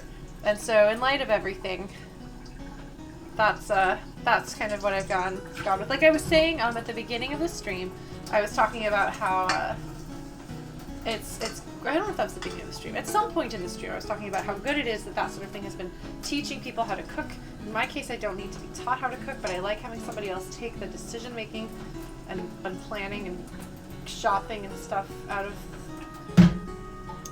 my control. I haven't really liked the food from this plan, but I still have one more week. Like I still had one more week to do, so I'm eating their food, and then I will not be using their service anymore. But yeah, like in the future, if this is fun for you, we can do a proper cooking instead of just baking. We can do baking and cooking. We can do a chaos baking thing if we want to, and also a planned food. I don't know. In the past on stream, I have I'm washing right now. Hopefully it'll be delicious, Izzy. In the past, I have taught people how to make chicken biscuit pot pie, which is one of my favorites. We've made chili. What else have we made?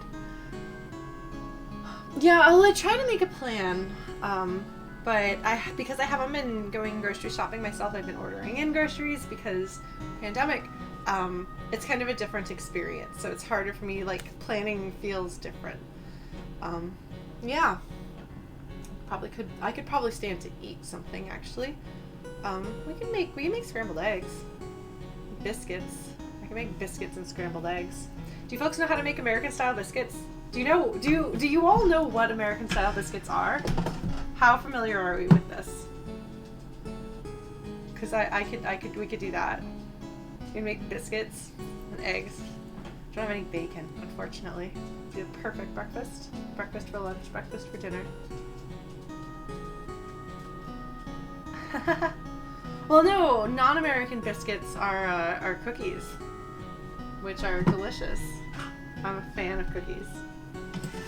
But I have to specify American biscuits. Oh man, Adam, I don't know what traditional Greek Easter dishes are.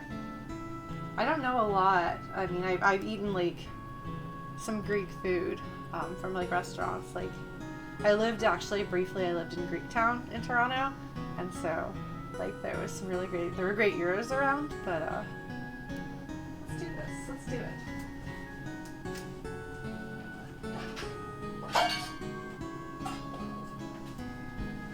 We have time to kill. We're going to make biscuits, which is actually a shame because I was letting this stay out and stay soft, the butter, but you actually don't want soft butter for biscuits. You want cold butter for biscuits because that's part of where the flakiness comes from. So I'm going to put some of the butter in the freezer.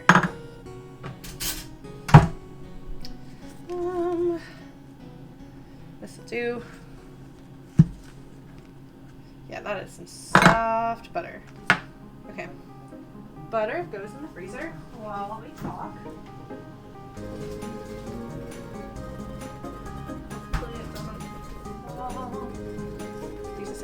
We'll have fruit with our breakfast for lunch or dinner or whatever.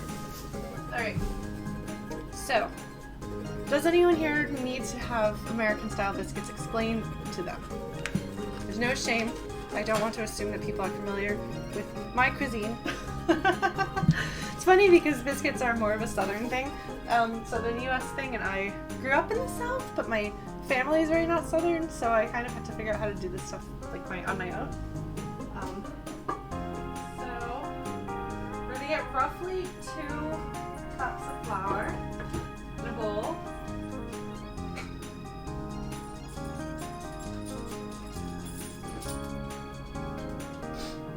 We're gonna put some salt in.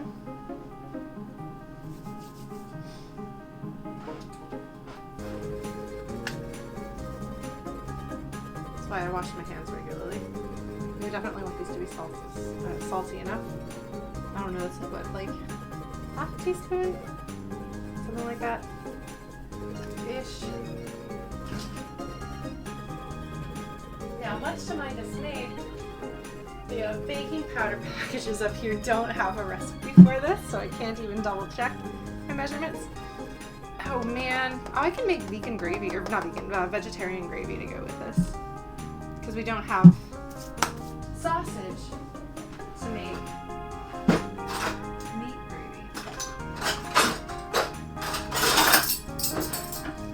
I do actually have, oh, for those of you who aren't American, here's a set of American measuring spoons.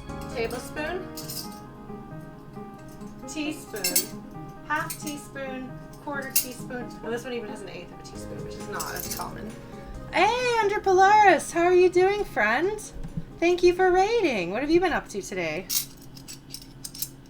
But yeah, biscuits are quite a southern phenomenon, and biscuits and gravy in particular.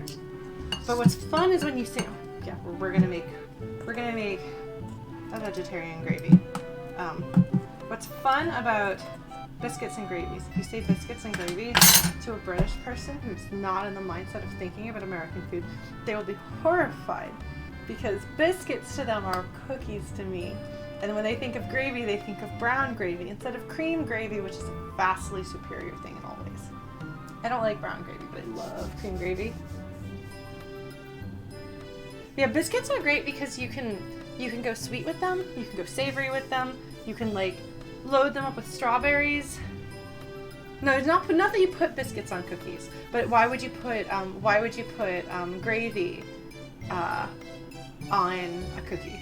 Is what they're, yeah, why would you put gravy on cookies? And I'm like, no, it's not that. So under Polaris, we made, we've got in the oven right now a chocolate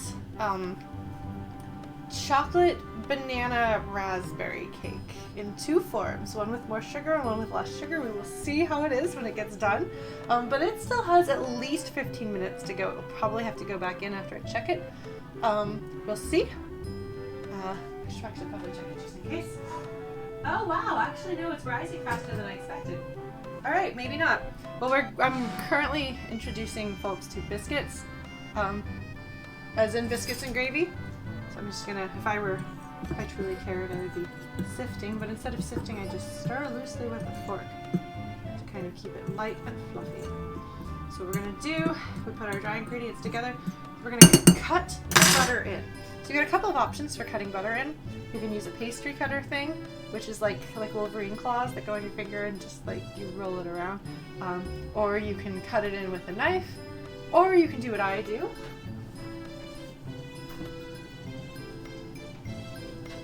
That's cold enough. It's not cold enough. Wow, that's way too soft. Oh well. Oh well, we're doing it anyway. This is gonna be a mess. It's gonna be a hot mess. Thank you for subscribing, Hunter Polaris. So it's very soft. It should be very not soft. We're just gonna grate the butter in with a cheese grater. And then we're gonna rub it all together with our fingers. But yeah, so you want ideally the butter to be as cold as you can get, so that it stays in its fluffy bits in the final baked good. Because as it explodes, as it cooks, that turns into the flaky layers. This is like falling apart in my hands, which is not ideal, but that's okay. So this is like the first step to making pie crust. It's also somewhat similar to making scones. Oh, we could have made scones. It's not too late. Scones and biscuits as I make them are basically the same. They're very, very similar. And like Irish soda bread is similar too. Okay. So then we've got this, it looks like grated cheese, but it's not cheese, it's butter. Just fold it all in there. You want to try to get the flour around the different crumble bits, which will again help them keep their shape. If there's those big lumps, I'm squeezing them together with my thumb to break them up. I'm going to put some flour on top of the butter that's still on this, again to try to get it off and separate in its own pieces.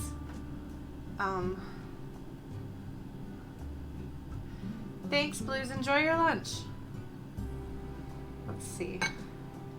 But yeah, no, so you can put strawberries and whipped cream and turn biscuits into a nice strawberry shortcake, which is the more southern way of doing strawberry shortcake. Not traditional because it's not actually shortcake, but that is a thing that people do. Or you can put honey on it.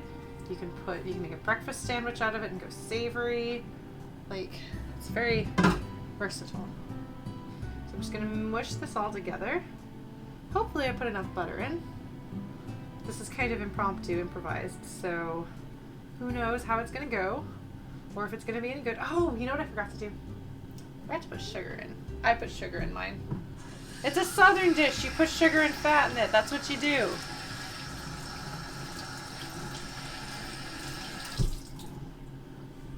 Food from the southern U.S. can be very delicious. I'm a big fan of it. But again, I had to learn how to cook it myself because we didn't have it growing up. Because my father is from New York and my mom is from Canada. Not very southern locations. Although I suppose if you were coming from far enough north, that might seem south to you. Oh hey! How are you doing? Yeah, I've seen you've been streaming. You started for your birthday, didn't you, friend? Well, hello and welcome. We are making biscuits, which is also a thing that people say about when cats are kneading. They'll say the cat is making biscuits.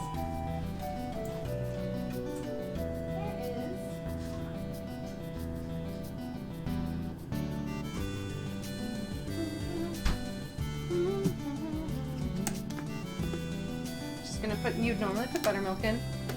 I don't have buttermilk, so I'm gonna just dollop some yogurt. It's a passable substitute. Yeah, I'm getting flour all over that. Put a little bit of this in as well. Oh, good, excellent. Have you been streaming today, or is it just did you just decide to drop by? Okay, so I'm gonna mix all of this in. Well, if you like to chaos bake, welcome. You are in the right place. Oh, okay, I want to put more yogurt in. Buttermilk I think you'd want like a cup-ish, roughly. So I'm just gonna dollop some more in. So biscuits are designed to be a thing that you don't have to measure. They're designed for you to be a harried pioneer woman in a homestead with a whole bunch of children, and you gotta feed the men folks so they can go out and work the ranch or the farm or whatever. So it's designed to be something that is highly caloric and supposed to be relatively easy and forgiving to make. People will make it historically, traditionally making. You can use like lard and other things instead of just butter, whatever you have handy. And so we're making a shaggy dough. Is a word that people use sometimes to describe this texture. Let's see. Here's more salt.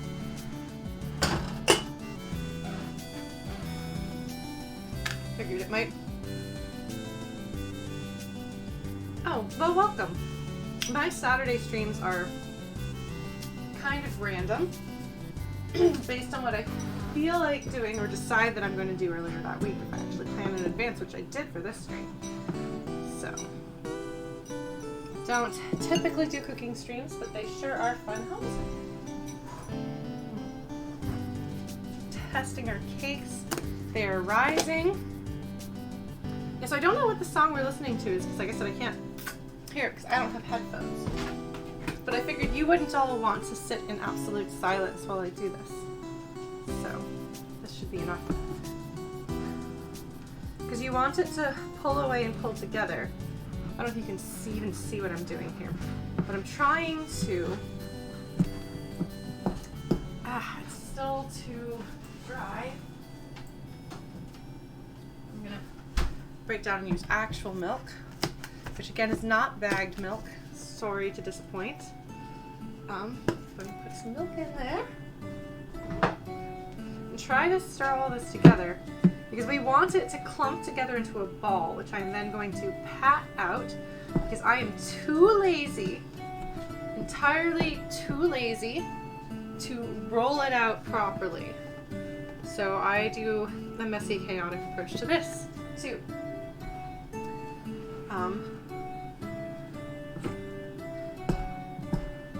Yeah, so you can see the flakiness, can't you? You can see the flakiness of it.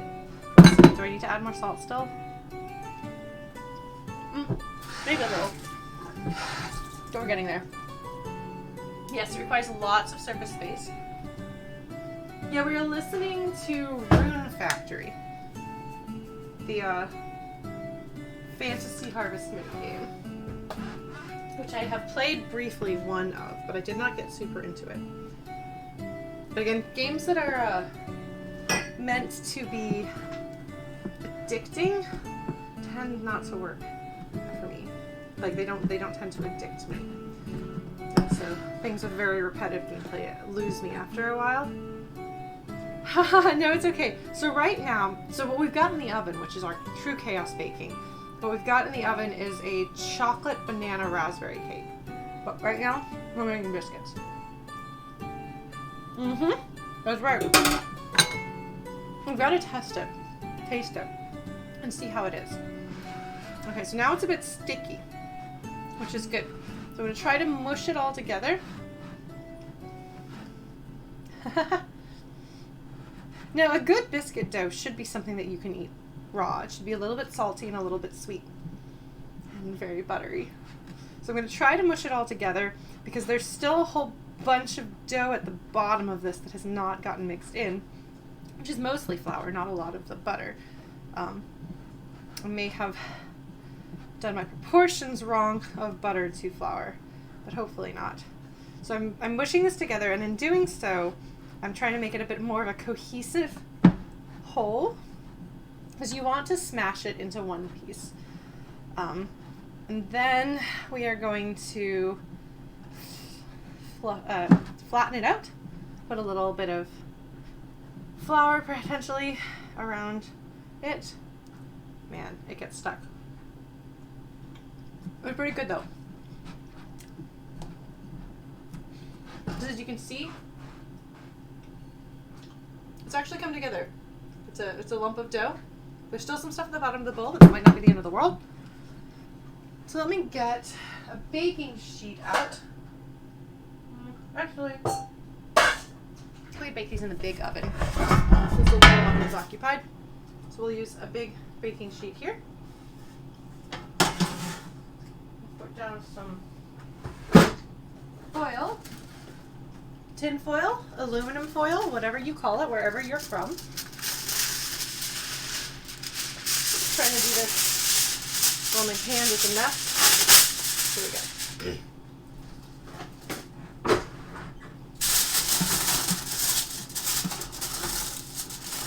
What do people call it in different areas, by the way?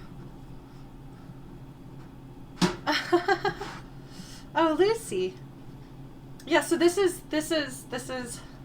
a very, very American food that I'm making. The playlist ended. Okay. Thank you, Blue Glass. What else shall we listen to next, then? We can listen to Story of Seasons Harvest Moon Relax Mix. That sounds like a good... Oh, it's got the cow. I like the cow. Aluminium foil, maybe so. Yeah, so just to show you the texture. You'll want to, like, smush it down like this. Again, it's similar to a pie crust. But so just fold it in half because we want flaky layers, and that's the way to do it. And then I'm going to put it in here to try to get some more of the leftover flour on it. And again, if I were being proper and precise, I would roll it with a rolling pin on the counter. But that takes space and time and effort, and I don't care about any of those things. So we flatten it out some, and we fold it in half. And every time we do that, we're going to get beautiful flaky layers.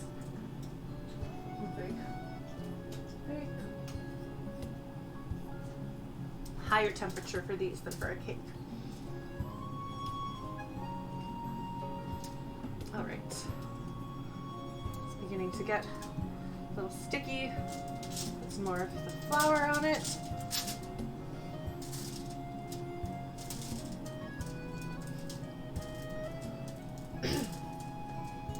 I might do 1 or 2 more folds. So you can see, if you look at the corner here, you can see what I mean by the layers. You see those?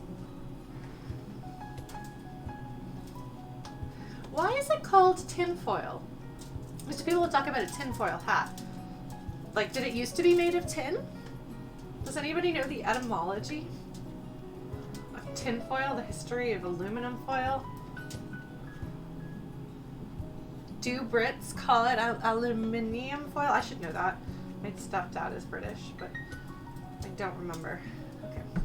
So this is probably the last of the folds we're going to do. So I'm putting in here again to put the extra flour on it so it's not too sticky, so it doesn't stick too much to my fingers. It's sticking to my fingers. We're going to do...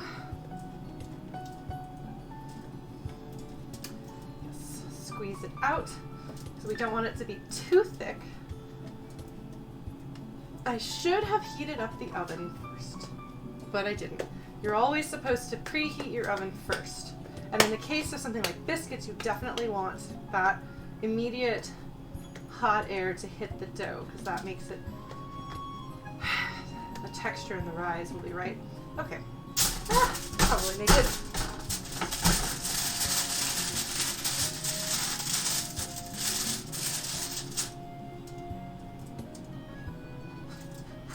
Huh. Interesting, I didn't know that.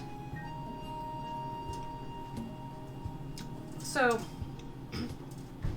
did the change there, I wonder, have something to do with like the war and metals becoming, and the war being World War II, I assume, and metals becoming scarcer because they were being used in the war effort? Okay, so if you wanted to do this formally, we can use biscuit cutters. Thank you, Polarized Gamer. Okay. Tin poisoning is a thing. Oh, I didn't know that. That makes sense though. So there's a couple of different ways to cut biscuits. Traditionally, American style biscuits are round. So you use a special, sorry.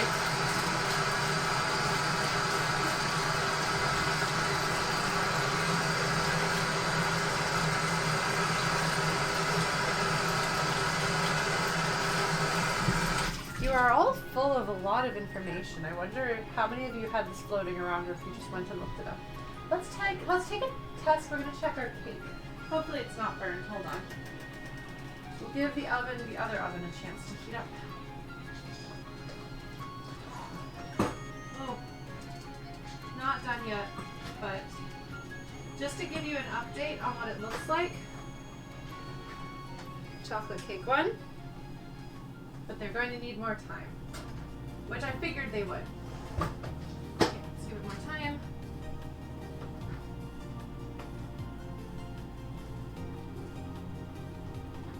I'm going to try 10 minutes. We'll see if I actually do that.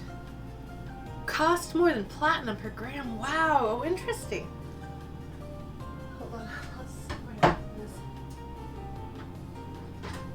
so we can actually try to do this the proper way if we want to.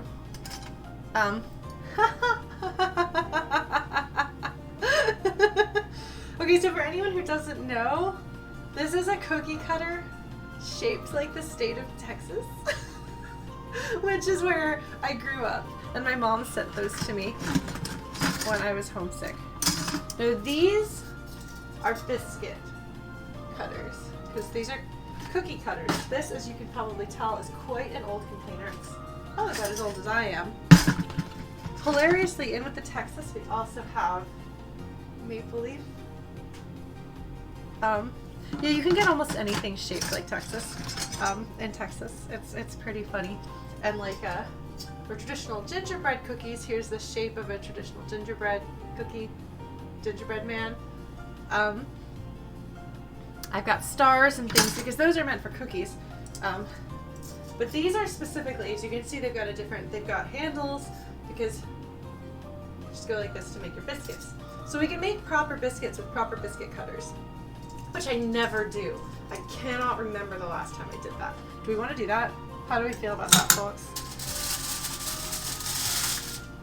I'm going to make this thinner while I'm indecisive about it.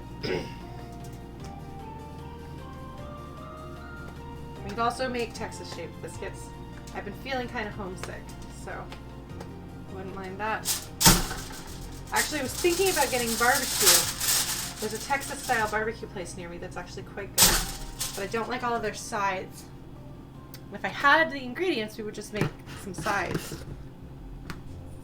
Yeah, so if you don't use the cookie cutter method, you cut it with a knife, and you just chop it in bits and pieces, and that's always what I do, because if you can't tell, I am lazy. Very, very lazy. And so in that case, you don't have to worry about gathering up scraps or anything like that. You just cut it exactly as it is, and you get these very irregular shaped, irregular sized. I'm going to put things back in the fridge.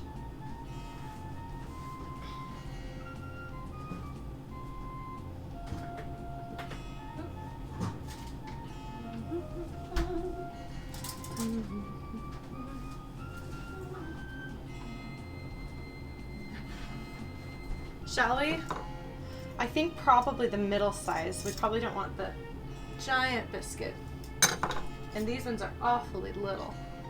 So we can go with the middle one, which could be just right. Let's do this. I never do this. Let's do it. Okay. So you want to flour it a bit so that it doesn't stick.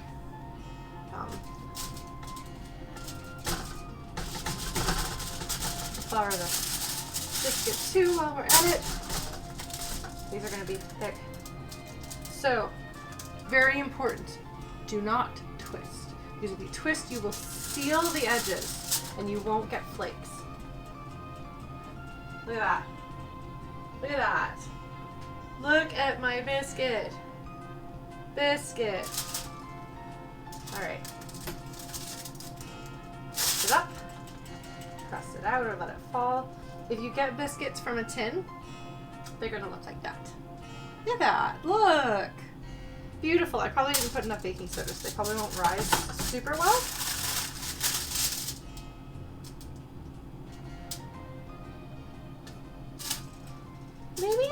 Maybe it's worth the extra effort of pulling out the cutter. I like it. It looks right, as opposed to messy and lazy like mine usually do.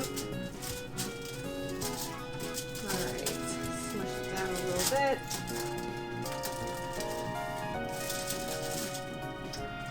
Here's another biscuit. Let's see if I can squeeze out one more from here. I can. It's not perfect, but it'll do. Another biscuit, there you go. And then here's the problem with that method, is that now we have this biscuit dough left. So we're going to squish it all together and do the same thing again, where we flatten it out, fold it,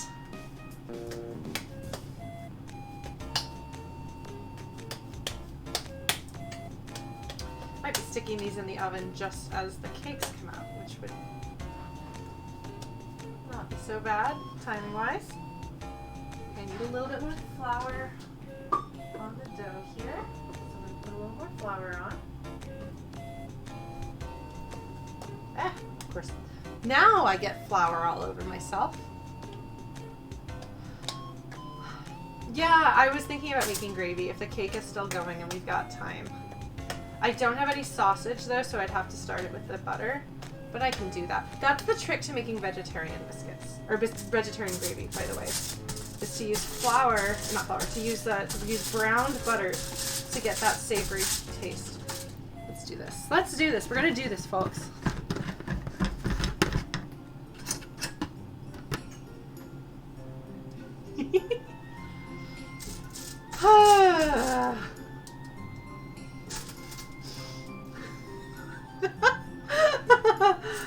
Oh man, okay.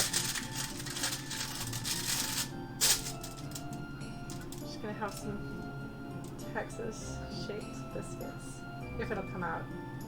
It'll probably, there we go. It's Texas.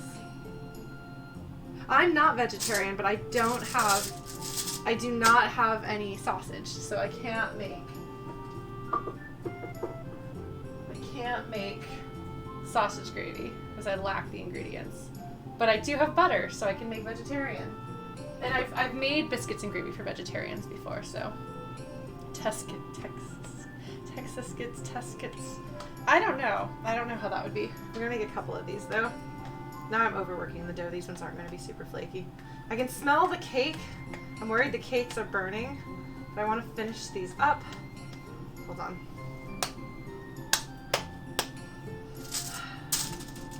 Oh, that's way too tall. That's better. How are we doing over here, cakes? Are we done? Are you done? Are you almost done?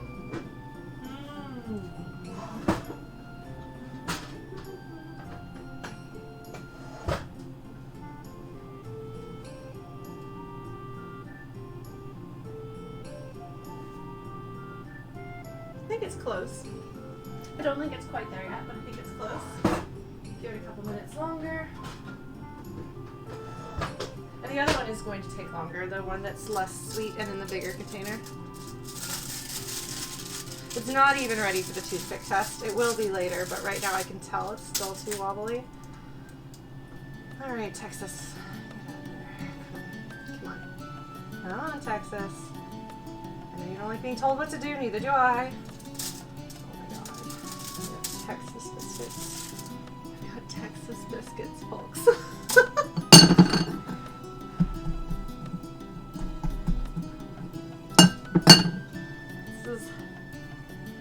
This is the only time I've bothered to cut biscuits in I don't know how many years. I wouldn't be surprised if it's been 10 years since I last cut biscuits with a biscuit cutter.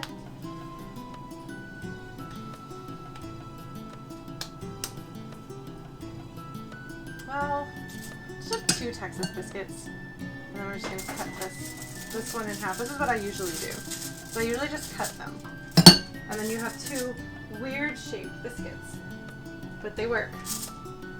All right, there we go.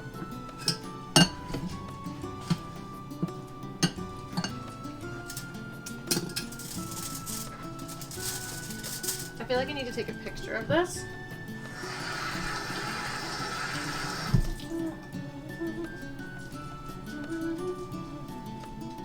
And then you'd normally brush a little bit of cream on top, which we'll do. We'll do a little bit of cream.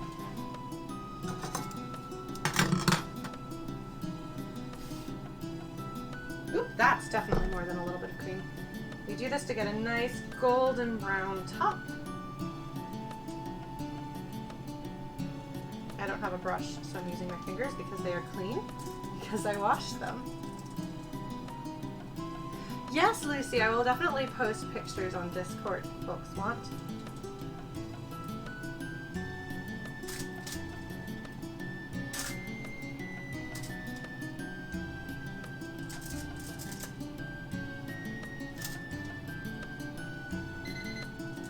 Okay, so that's the sound of the cake potentially being done. But I'm multitasking right now. Yes, we will make biscuits. Yes, we'll make gravy. Yes, it's gonna be...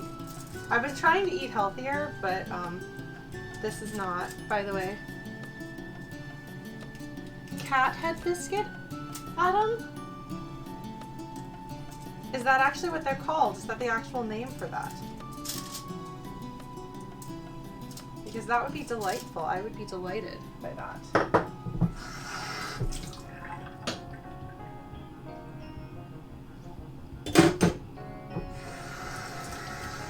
Yes, I just drank the cream.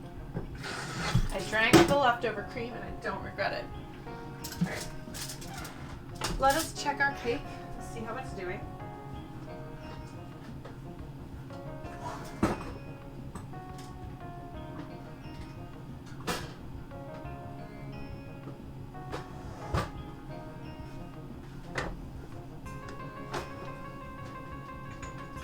So you have to deal with me getting in the way. Let's check and see how we're doing. Oh, I ran into a raspberry. Yeah, still see not done. Well, that's okay. Put it back in. We try a little longer. Might lower the temperature a little bit more.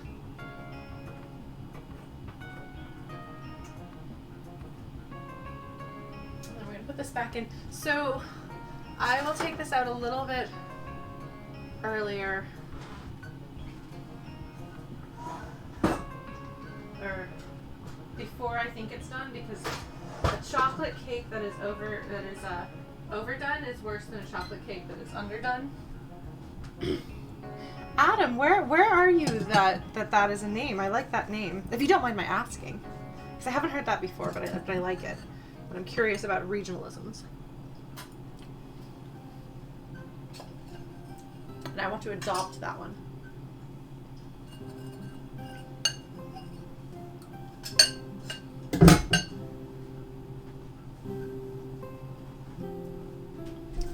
Bye, Blue Glass. Thank you for joining.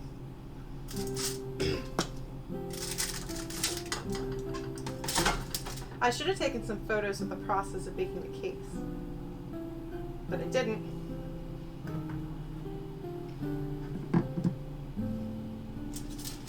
All right, in we go. Oop. What?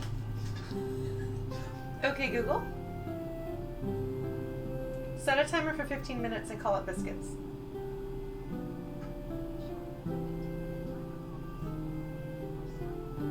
Okay, Google. Change the biscuits timer to 12 minutes.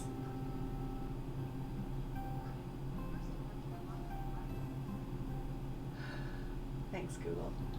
Oh my God, okay.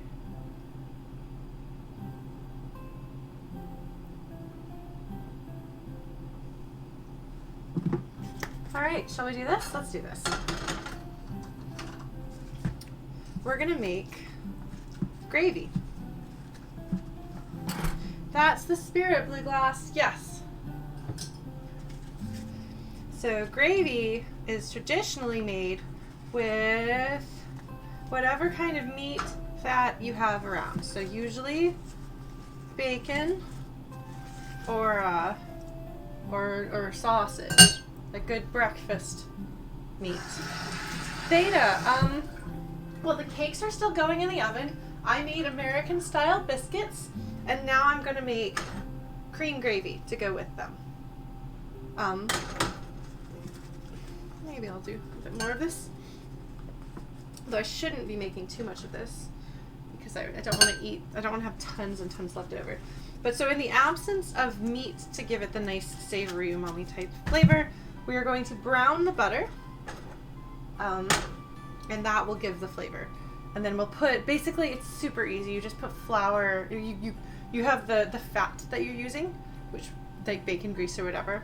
Oh, Lucy, well thank you for coming. Yes, I will definitely put pictures. But yeah, Theta, the biscuits, 2 of the biscuits that I made, I used cookie cutters this time.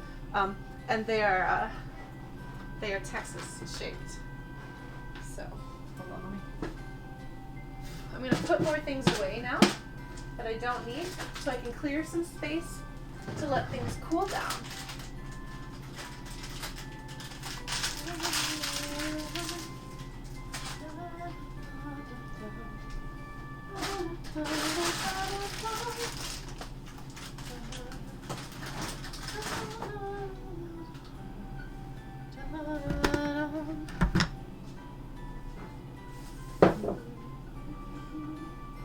Let's see, do you want to see an update on the... Yeah, biscuits and gravy are a very, very American thing. Normally I would be making this with meat. I don't have any meat, so I'm browning my butter instead. That's one of the things that I've been... I'm gonna repeat myself since you just got back. Our biscuits are in the oven. How are you doing, cake? Come here, cake. Here is one part of the cake. I think I'm calling this one done. The other cake is probably not done. Oh, I can smell the raspberry. Well, let's see. Here's the other cake. I can smell the raspberry now.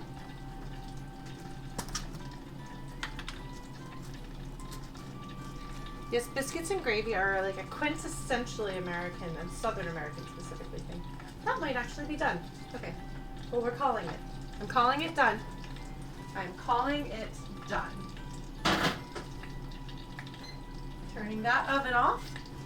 We're gonna let the big oven keep cooking its biscuits. Cooking, baking. Now I don't know if you can hear.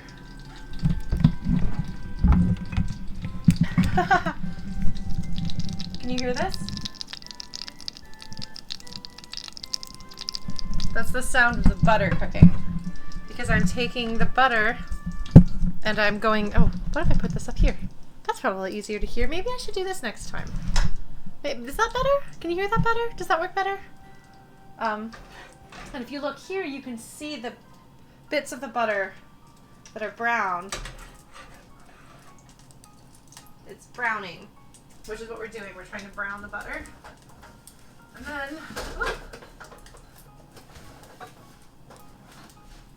we are going to put an equal amount of flour to what I put in there as butter. And we're going to cook that. Yeah, I think that's browned. Hopefully not burned. Well, we'll see. It's fortunately cheap enough that it's okay if it doesn't turn out quite right. Where is a spoon that I can use? Okay. So now we stir this all up and we cook the flour, and you want to make sure that you cook the flour actually, because raw flour has a taste and you don't want your gravy to taste like raw flour. So we stir all of this. Let it get nice and brownish colored, and then we are going to put milk in. Yes, it is like starting a roux.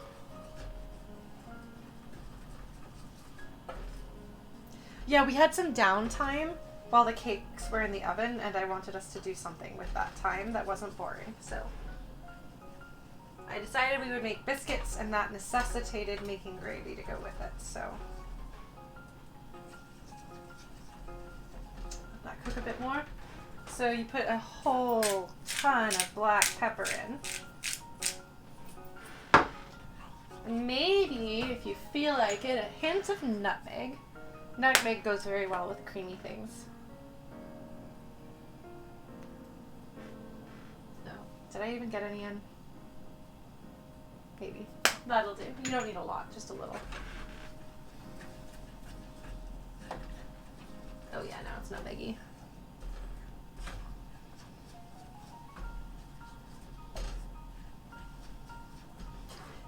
Yes, it's definitely like a roux. And the next thing we're going to do is we're going to add milk to it. But I wanted to make sure that it's all cooked in there. So normally you'd have chunks of sausage in there because it's usually sausage gravy. But, okay, that smells like it's cooking. Where did I put my milk? Milk. Did I put it away? I did put it away. Okay.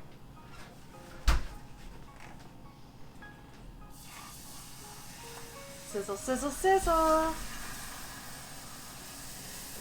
Yeah. That's because of how superheated the butter is. Normally it doesn't quite sizzle that much. And then we just cook it down until it thickens. It's probably enough milk. And if we want to be a little extra, a little bit cream in. Not that it needs it, but it's all butter. So I've been trying to be like, I'm gonna eat healthier, but not today, obviously. Biscuits and gravy are a very high calorie meal because, again, it's a food that is designed to be cheap, easy to make, and very high calories so that people who are living in the frontier can have a good, hearty breakfast to start their day before they go out into the fields or whatever it is that they are doing. Is this a better place? Is it easier to hear me? Is this a better place for the microphone? I feel like it is.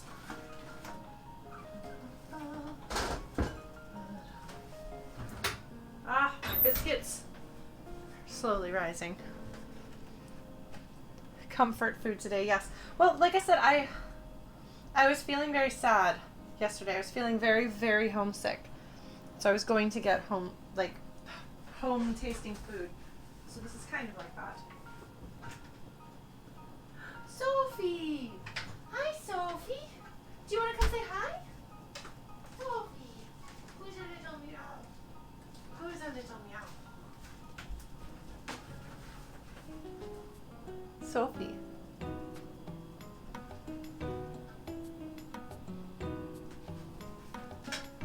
Sophie.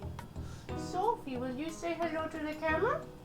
No, you don't get to go into the cabinet. Sophie. She's a baby. She's a baby. Who's a little meow? Who's a little meow? It's Sophie. It's Sophie. Sophie, say hello. Sophie, hello, hello. I don't even know if you can see her so well, but she's a good girl. She's such a good girl. Who's my baby? Who's my baby? Normally I would expect her to be, okay, there we go, wanting to get put down. There we go. Alright, so let me just keep an eye on this, wait for it to thicken. If the flour gets sufficiently activated, it will thicken. It's not quite there yet. See if it's good or not. Probably needs more pepper. I'm not even the biggest black pepper person, but when one is making cream gravy, the trick is to put in more black pepper than you think. Now Spiky, are you being untrue to your cat? Well, Sophie appreciates the appreciation. She thinks you should. She thinks that your cat should be a good girl too, or a good boy, whatever your kitty is. She supports everybody supporting their own kitties. Oh, I might have slightly burned the chocolate cake. Darn it! That's always the hazard.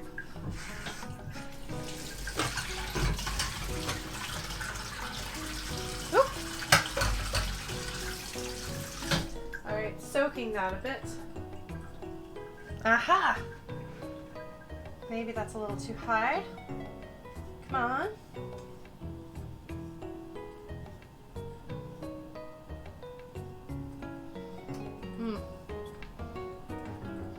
Smells good. It smells like gravy should. Put a little bit more cracked pepper in. Like, I never put this much cracked pepper in things, but it's what you do in cream gravy. Crack pepper in it. Flutie Bot wants to remind everybody to stretch. Arms over your head. Up. And just around a little bit if you can.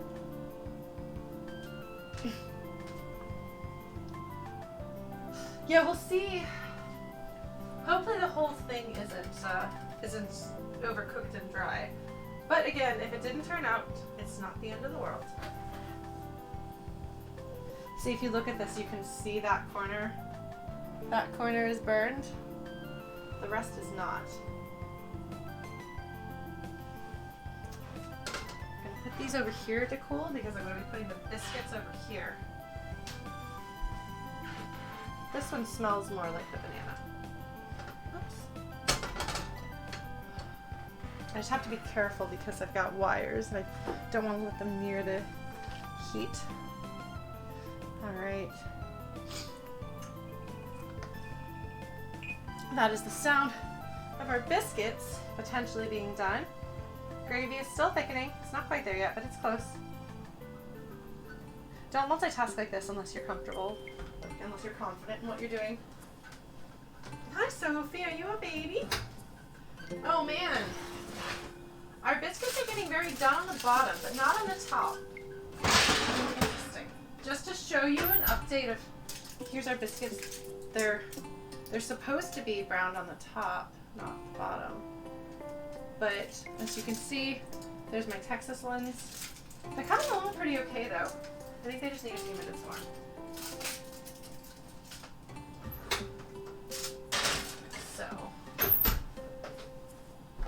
If they don't brown on top, I don't know what I did wrong.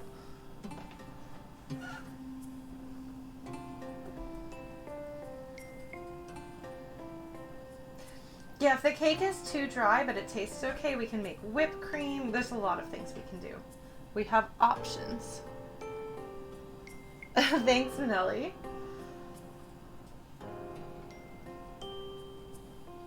Yeah, this is beginning to thicken. It's still pretty liquidy, as you can see. We don't want it to be quite that liquidy. I've made a much smaller batch than I normally would. Because, again, I don't want to be eating this stuff for days. And if I make a full batch, I will be eating this for days. Smells right, though. Yeah, because I had a friend who was vegetarian, and a bunch of us, we ran a 5K, and I was like, I will cook us a very substantial breakfast afterwards. And so the rest of us had sausage gravy, and I was like, I can make you biscuits and gravy. I can make you vegetarian gravy. So I did. Yeah, well, it looks good. There's not a ton of chocolate chips in it, so I don't know how much it'll affect the flavor, but we'll find out. I'm giving them a little while to cool down. Not super long, though, because I'm impatient. I know this is probably shocking, having seen me in the kitchen now. It's funny, because I think I'm pretty patient when I'm, like, playing video games and stuff. And when if I set out to make something fussy in the kitchen, then I'm okay with waiting and it being fussy. It's when I'm making something like this, like a more comfort foodie type thing, that I'm like, it doesn't matter. And with cakes like this is not like this is like a fancy dessert thing. So, all right, I'm gonna check on the biscuits again in a couple minutes.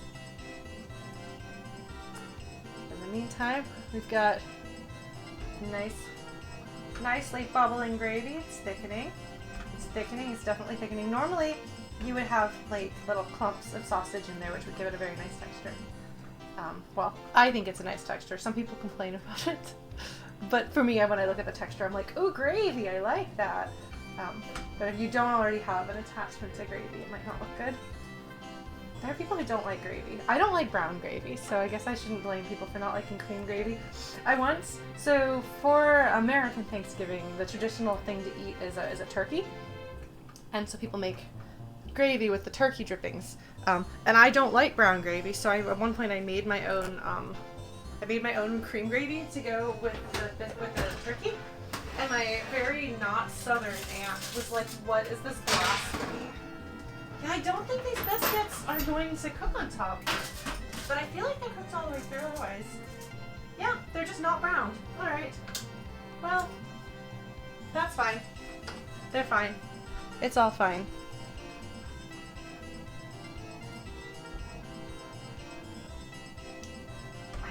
I want this to thicken up a bit more, and maybe that's unreasonable of me. But you can see maybe how it's sticking to the sides of the spoon. Tells you it's thickened some. So what we're gonna do is we're gonna open up one of these mandarin oranges, put that on a plate with biscuits and gravy. That's going to be lunch? Question mark? Oh, well, thank you. Do I call you John Michael? Do I call you Gorgeous My Stage? Anyway, I hope you have a lovely rest of your day.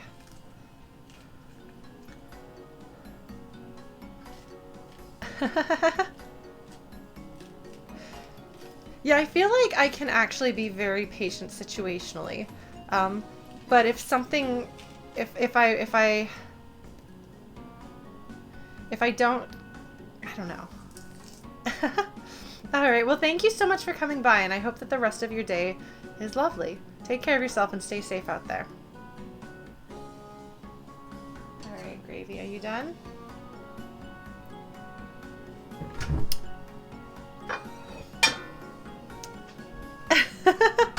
Glad you can hear the question mark in my voice. Ah, good, the skin is forming on top. That means it is cooking through. Let's see, is this a good orange? Yep, it's a good one. All right.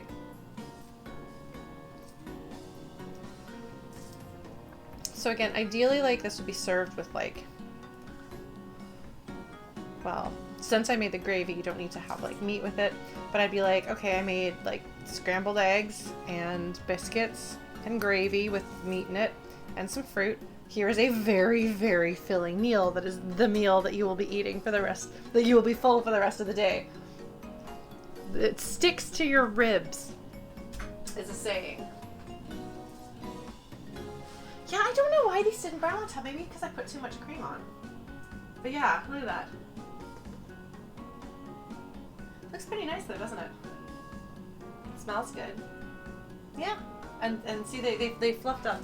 So if you take a look at the side here, you can actually see the layers. Let's get a more traditional shaped biscuit. Look at the layers. You can see the flakiness. You can see it, can't you? Look at that.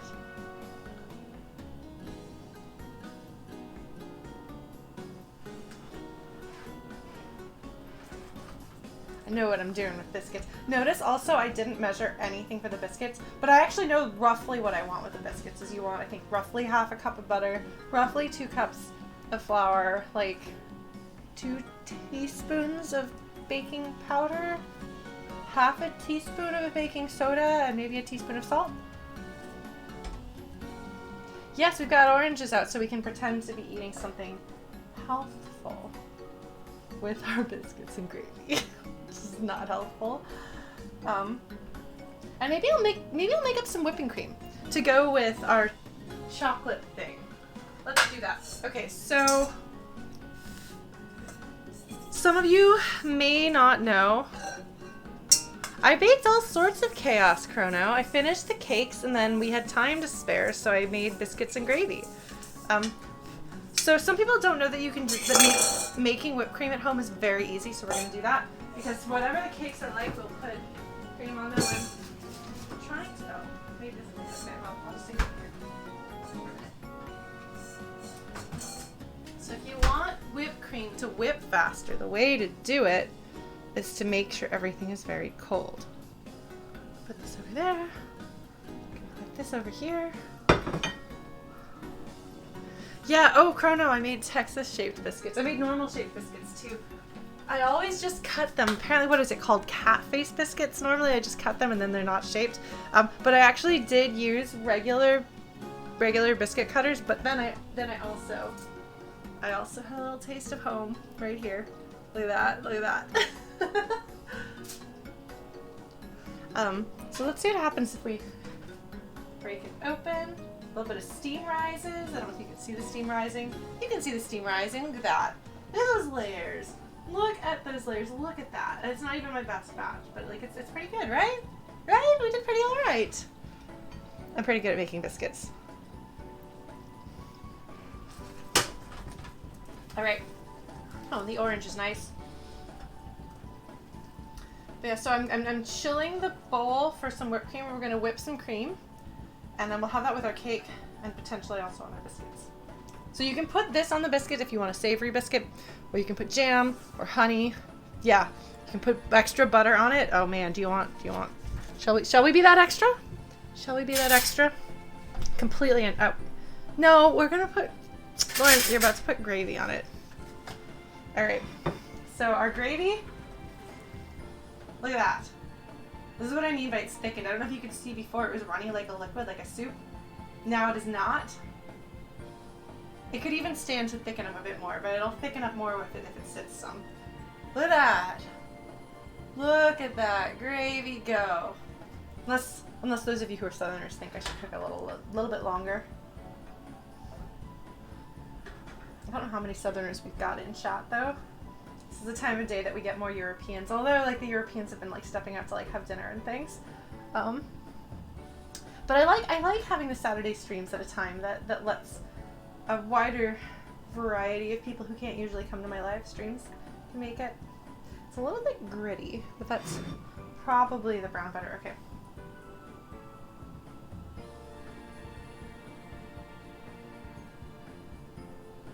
If you are a person who knows Southern cooking, what I'm doing right now is very mean to you. Because you don't get to eat it. Look at that. Look at that. So usually you put biscuits and gravy in a bowl. And you eat it with a spoon. So just imagine like little bits of sausage in there. Yeah. It'll thicken some when it sits up. Let's make that whipped cream. And by then, the gravy should be edible. Instead of too hot. It'll burn my face off. Alright. So making whipped cream is super easy. You get cream, heavy cream. What exactly heavy cream is called will vary based on where you are. Where did I put my cream? Oh, I put it away like a smart board. Excellent. So whipping cream, because it's for whipping, 35%, which is interesting. You don't get the percentages in the US. So you get like, you get cream gravy, not cream gravy, no. So there's like, it's so interesting being here because like things are called slightly different things that I'm used to. Because there's like table cream, and then there's like whipping cream, but I'm used to like heavy cream, and I don't remember what the other one is called because I don't ever get it. But here they also have like the percentage of it. So I'm just gonna put some cream in here. And this you will want to, it's very hard, it takes a while to do it by hand. So have either a handheld mixer, or if you have a nice stand mixer, this used to be my mom's. Let's get some, oops. Trying to find, where is my icing sugar hiding? Icing sugar, also known as powdered sugar, also known as, there's some other name for it. Confectioner's sugar. Yes. Put this over here. I have some, where is it? There it is. It's hiding in the back because I don't use it that often. So yes, this kind of sugar has a lot of things. No, Manelli, I live in Canada now. Maybe half and half, I don't know. But yeah, so this has a whole bunch of different names. Icing sugar, confectioner's sugar, etc. But I'm just gonna put a little bit in here. You don't want to put too much in. You still want your whipped cream to be not overly sweet. So maybe like half a teaspoon. a teaspoon, maybe a teaspoon. I think a teaspoon. For some arbitrarily amount of cream. I don't know. I don't know. This is very forgiving. Then we put a little bit of vanilla extract, almond extract, whatever you want in here. Teeny bit. You don't need much. That's probably too much. Oh well. And then you just go.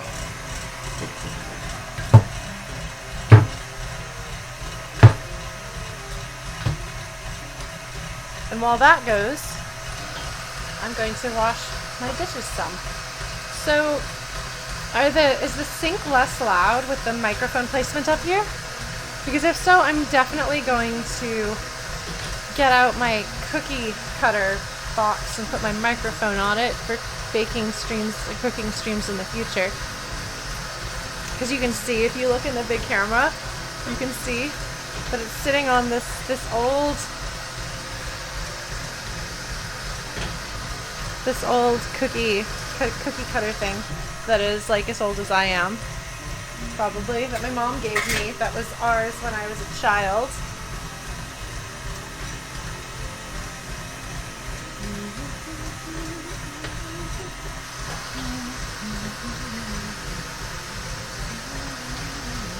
So I'm over here washing dishes because, again, it is much less, cooking is much less stressful if you wash as you go instead of waiting until after you cooked everything. Oh, you mostly hear the mixer. Sorry. Well, we can speed it up and that'll make it go faster. We can speed up the mixer and that will make it turn into whipped cream faster. And the sound will go down. All right. Go, mixer, go. Go, go, go.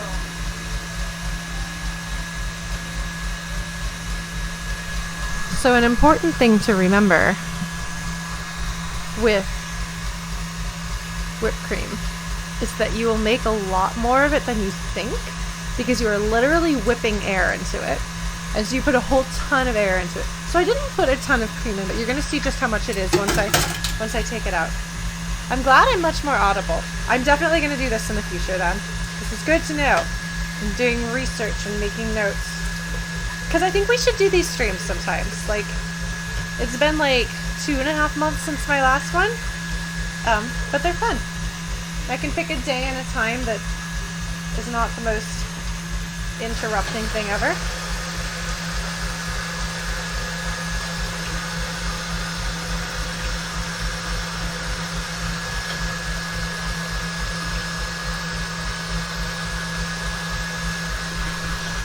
I have never worked in a professional kitchen before, so the only times I've ever had somebody oh, getting done over here. So fun fact, if you overbeat the cream, you will wind up with butter. I've done that before, which can be cool if you want to have like a flavored butter or just make your own butter for some reason, but you want to stop it ideally before that happens. See, look at that, whipped cream.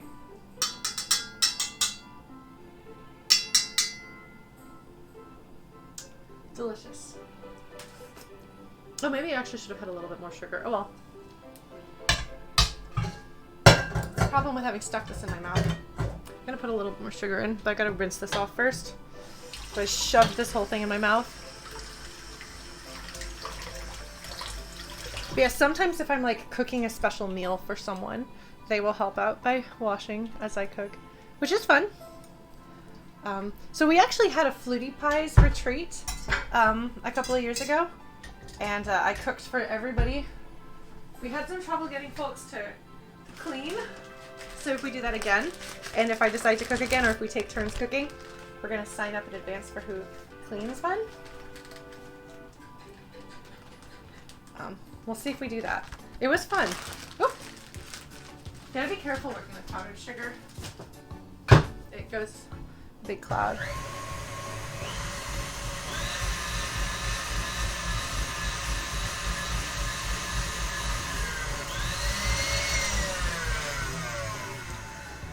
Yeah, it's not something that I think I would want to do. I'm not that interested in cooking like that.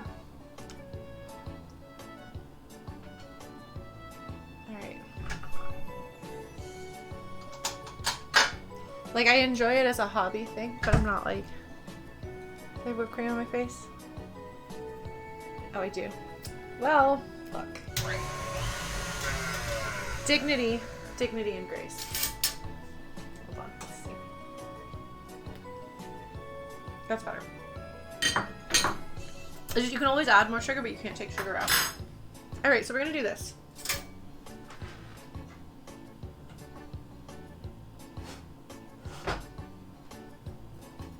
See how this goes.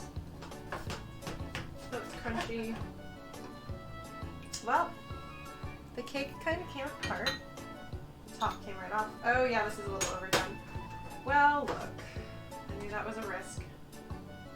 So here is the more sugar in it one.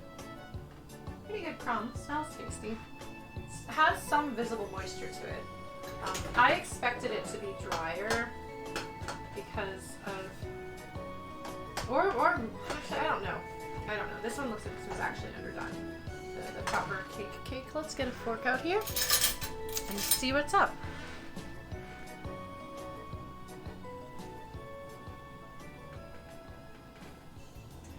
So what's very important for salt? Oh wow, actually I think this might have turned out okay. I mean, I should technically wait for it to cool. But look at that. Can you see that? Hold on. There's extra moisture there where the raspberry was. You can see there's a vaporized wraps. So let's see what happens. So this is the less sweet one. Ooh. Oh, it's good. It's fluffy. It's not actually very, it's not very sweet, but it's pretty tasty. It doesn't have strong flavors. And then this is the more sweet one that we added more sugar to. Which is better.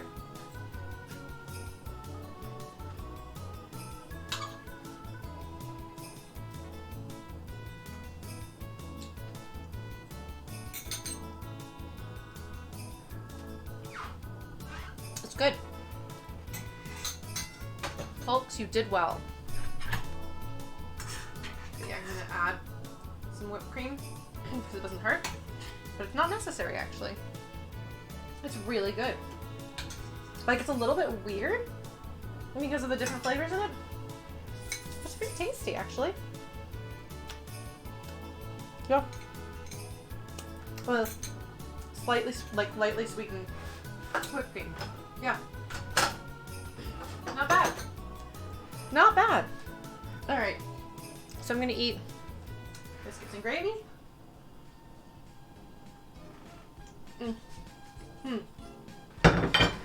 I forgot to salt the gravy,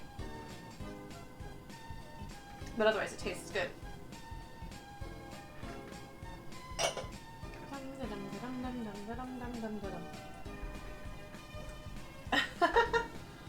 Okay, Theta, the story behind the cake is that I offered people a whole bunch of potential ingredients, and that's what they concluded. Oh, you mean the story behind the strawberry corn cake? The strawberry corn cake wasn't good. This is good.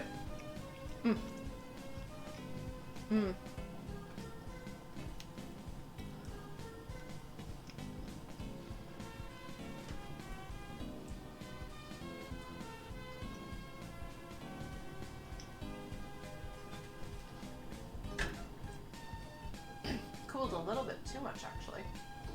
It was like almost congealed. That's good. You want that. Look up.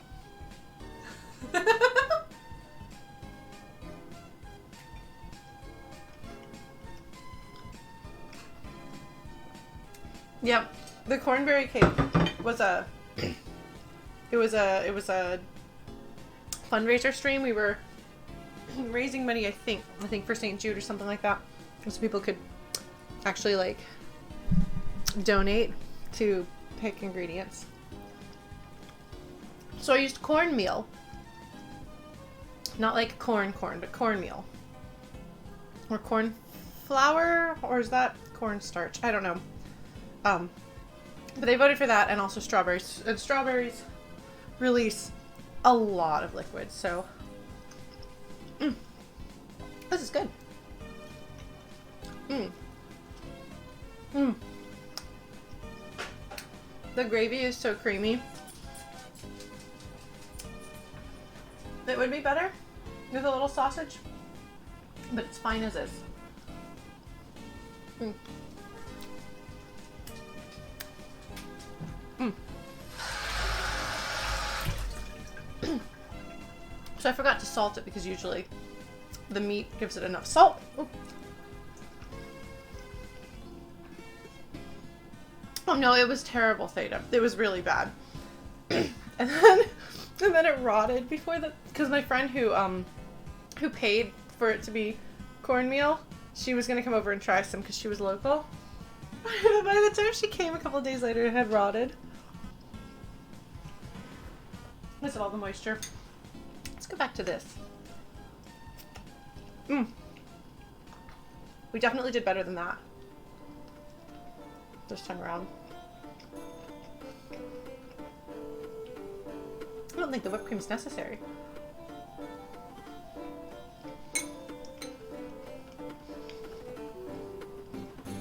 I wanted to save my honor by because apparently you can actually make like a cornbread cake with strawberries.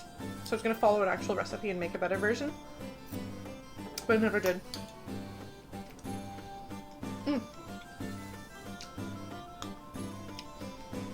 Yeah, it's kind of weird, but it's good.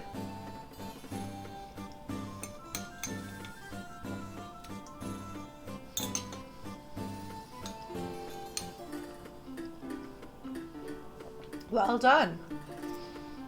And I said while we were making it, that put me kind of outside my comfort zone. This is not a combination of flavors that I would have thought to do. But yeah. Good. I'm pleased. I kind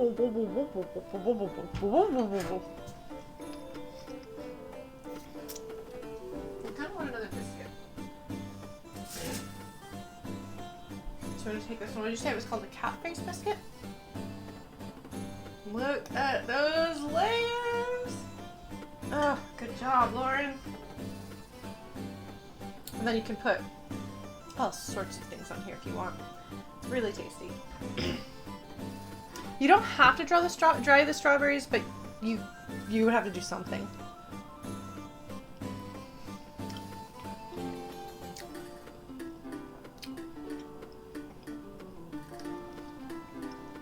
Like, not necessarily drying them out, but cutting down on their liquid.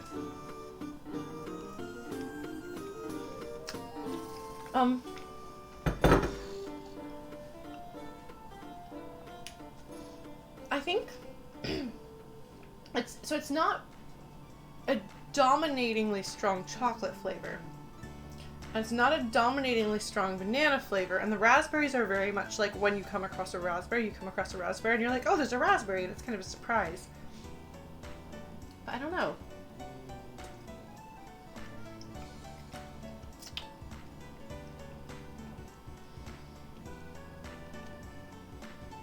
Oh, are they like white lily flower?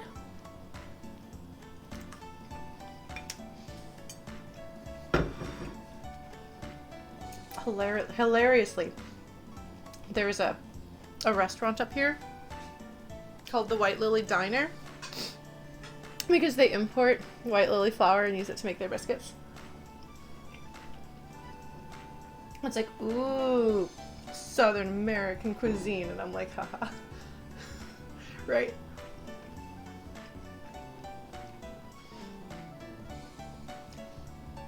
I mean, it is. I think it's in Leslieville, which is jokingly referred to by, I've heard people call it Lesbianville. So maybe they do go to White Lily Diner. Whoa.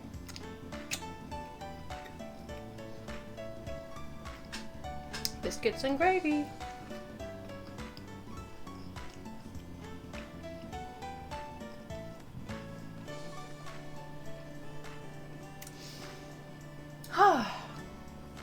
Oh, this is satisfying. And I even ate a fruit. I'm gonna have some more water. I recommend you do the same. Stay hydrated. Oh, and now I can start using my citrus that I picked up in my water. Night Sky, thank you for following. Welcome. We are wrapping up the tail end of our chaos baking extravaganza. But, I'm pretty satisfied.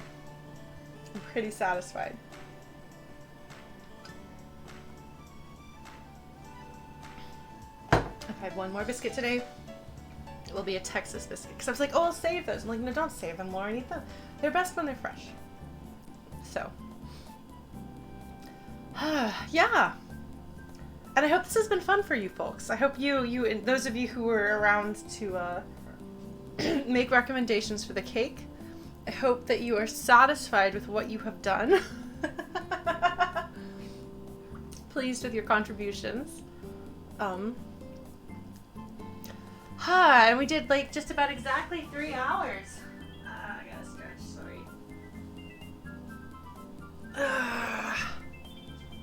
My lower back is hurting because I'm not used to standing on my feet for 3 hours at a time. But yeah, you did choose wisely. It turned out quite well. Thank you so much, folks, for participating, for joining me, for keeping me company, and for your charming wit and silliness in equal measures. Should we do more cooking streams sometimes? Do you like this setup? Because I'm thinking next time might be a good one to be like, here's a recipe in advance. If you want to get your groceries, we can all cook together. If you want, we can do a more educational one, or we can do this.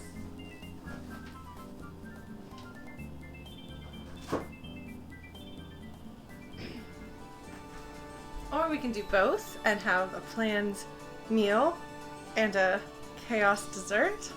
You never know. Man. At least the gravy here is less heavy than if I'd made it with meat. Boy, is that a heavy meal. That's a like lay down and take a nap after you eat it kind of meal. Let's stick these things away.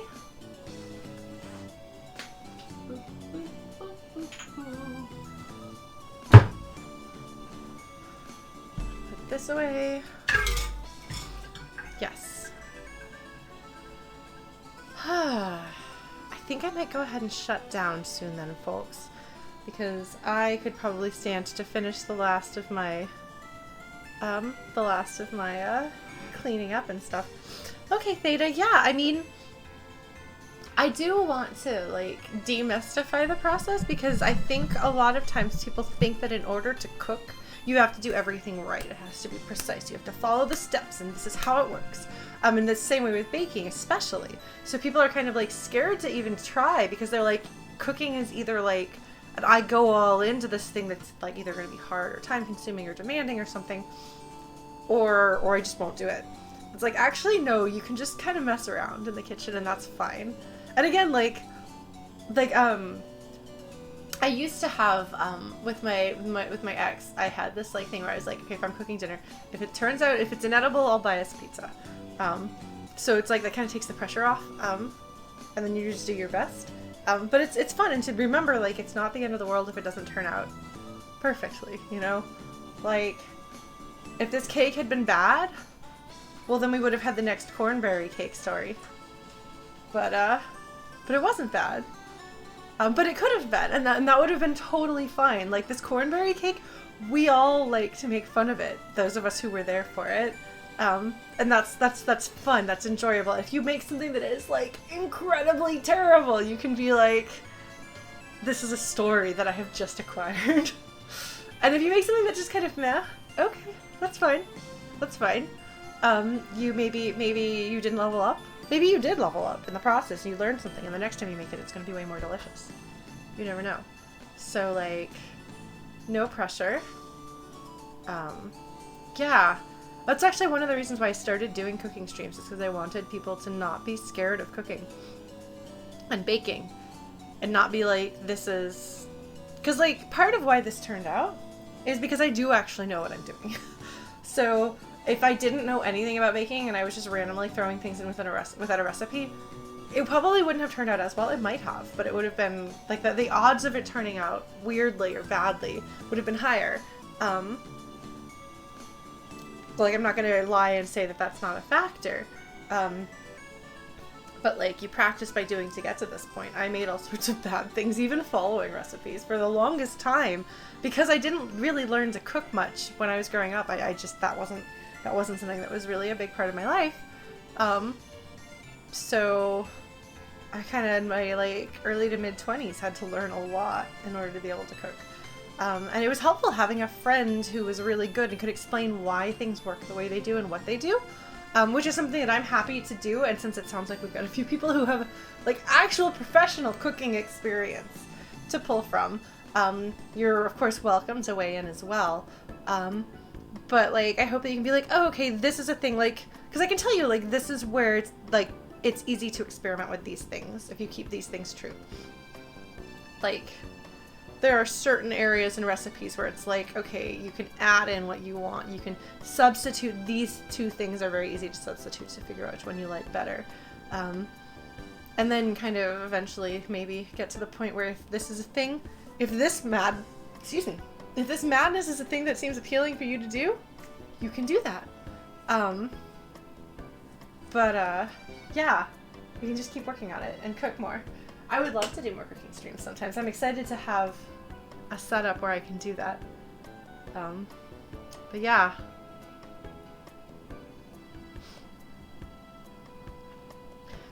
Yeah, and ingredients lists, that's a thing. Like, I'll look at recipes sometimes. I'll look at like 3 or 4 different recipes for a thing I want to make and kind of get a sense for the proportions and get a sense for what's normal.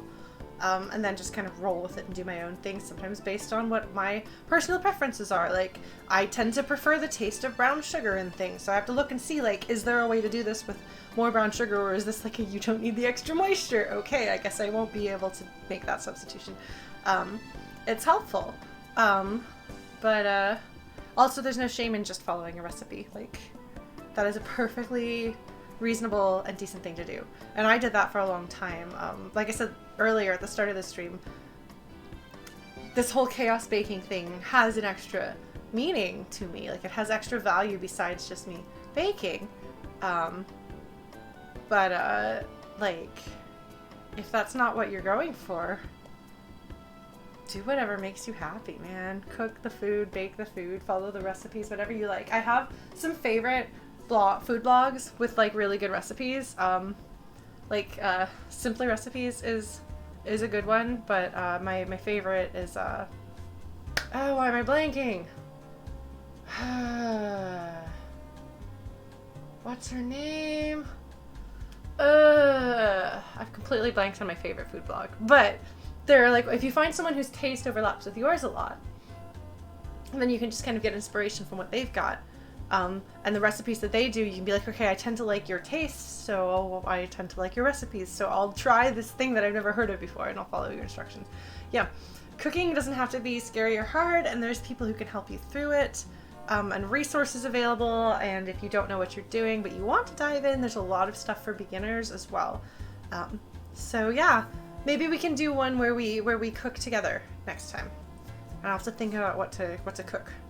Because I actually haven't done a lot of cooking on my own recently, just because there's been a lot going on, and I've only had so much brain space for it. But I can pull out some of my favorites, and we can work on how to cook a thing that, if there's a thing that you all want to learn. Like in 2017 when I was doing this, I taught people how to make an apple crisp. And someone decided he was going to make a banana crisp, and I was like, I don't think that's going to work, but you're welcome to it. It didn't work, but it was fun. I was like, go for it.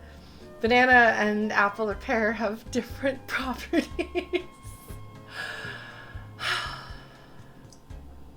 One is a very hard fruit, you see, and the other one is a very soft fruit. Anyway, thank you all so much for joining me. If you liked this, please let me know. Please let me know what you would like to see in the future. I'm going to put this one up on YouTube, I think. So YouTube, please let me know what you think of this, if this is something you would like to see more of. I can try to plan these in advance more so that we've got more like advance notice for everybody to be like, I want to do the cooking stream. I will come to that one. Like maybe there's like cooking, tarot, music, whatever. But I don't know that I'll necessarily put every cooking stream up on YouTube. I don't know if folks are interested in that sort of thing or not. So do let me know. But tell me like if there's, if you're like, I would rather have a cook along. I would rather have chaos baking. I would rather have video game themed food. We could do like Brenneman came to visit me a few years ago. Actually, I think it was like 3 or 4 years to the day. And we did an Undertale cooking stream, so we just made a bunch of Undertale inspired food. We can do that with one of the games that I've played or been playing or something like that. I think that'd be fun. It's like the Dark Souls cake, which I didn't bake on stream because that when I was living there, like the internet didn't reach my kitchen. And I didn't have like a super, super long cable, which I could have gotten and that would have solved that problem, but I didn't. But like we can do something like that. I think that'd be fun. Maybe we'll even at one point be like Lauren cooks food from the book that she's been working on for the past 5 years. 6 years. Jeez, longer. It's been a while. But yeah, thank you so much for tuning in and joining me and tolerating whatever dropped frames or hiccups we've had. And having this be a fun time. I'm satisfied with the food we put together. So just in case you want to follow me on social media, send me a note. Tell me what you think, what you would like to see, what you would like to do. This is a community. We have a community. You are welcome, even if you're new here, you're welcome to be part of our community. So like you can fire me a social media message and be like, hey, can you teach me how to make a butterscotch cinnamon pie? And I'll be like, sure. So go ahead and follow me on social media if you want to for that. You're also welcome to join our Discord, where we even have a channel specifically dedicated to food, where people will post things that they're working on, as well as sometimes asking like, hey, I'm cooking this thing. What kind of substitute can I do? Does anyone have any advice about this?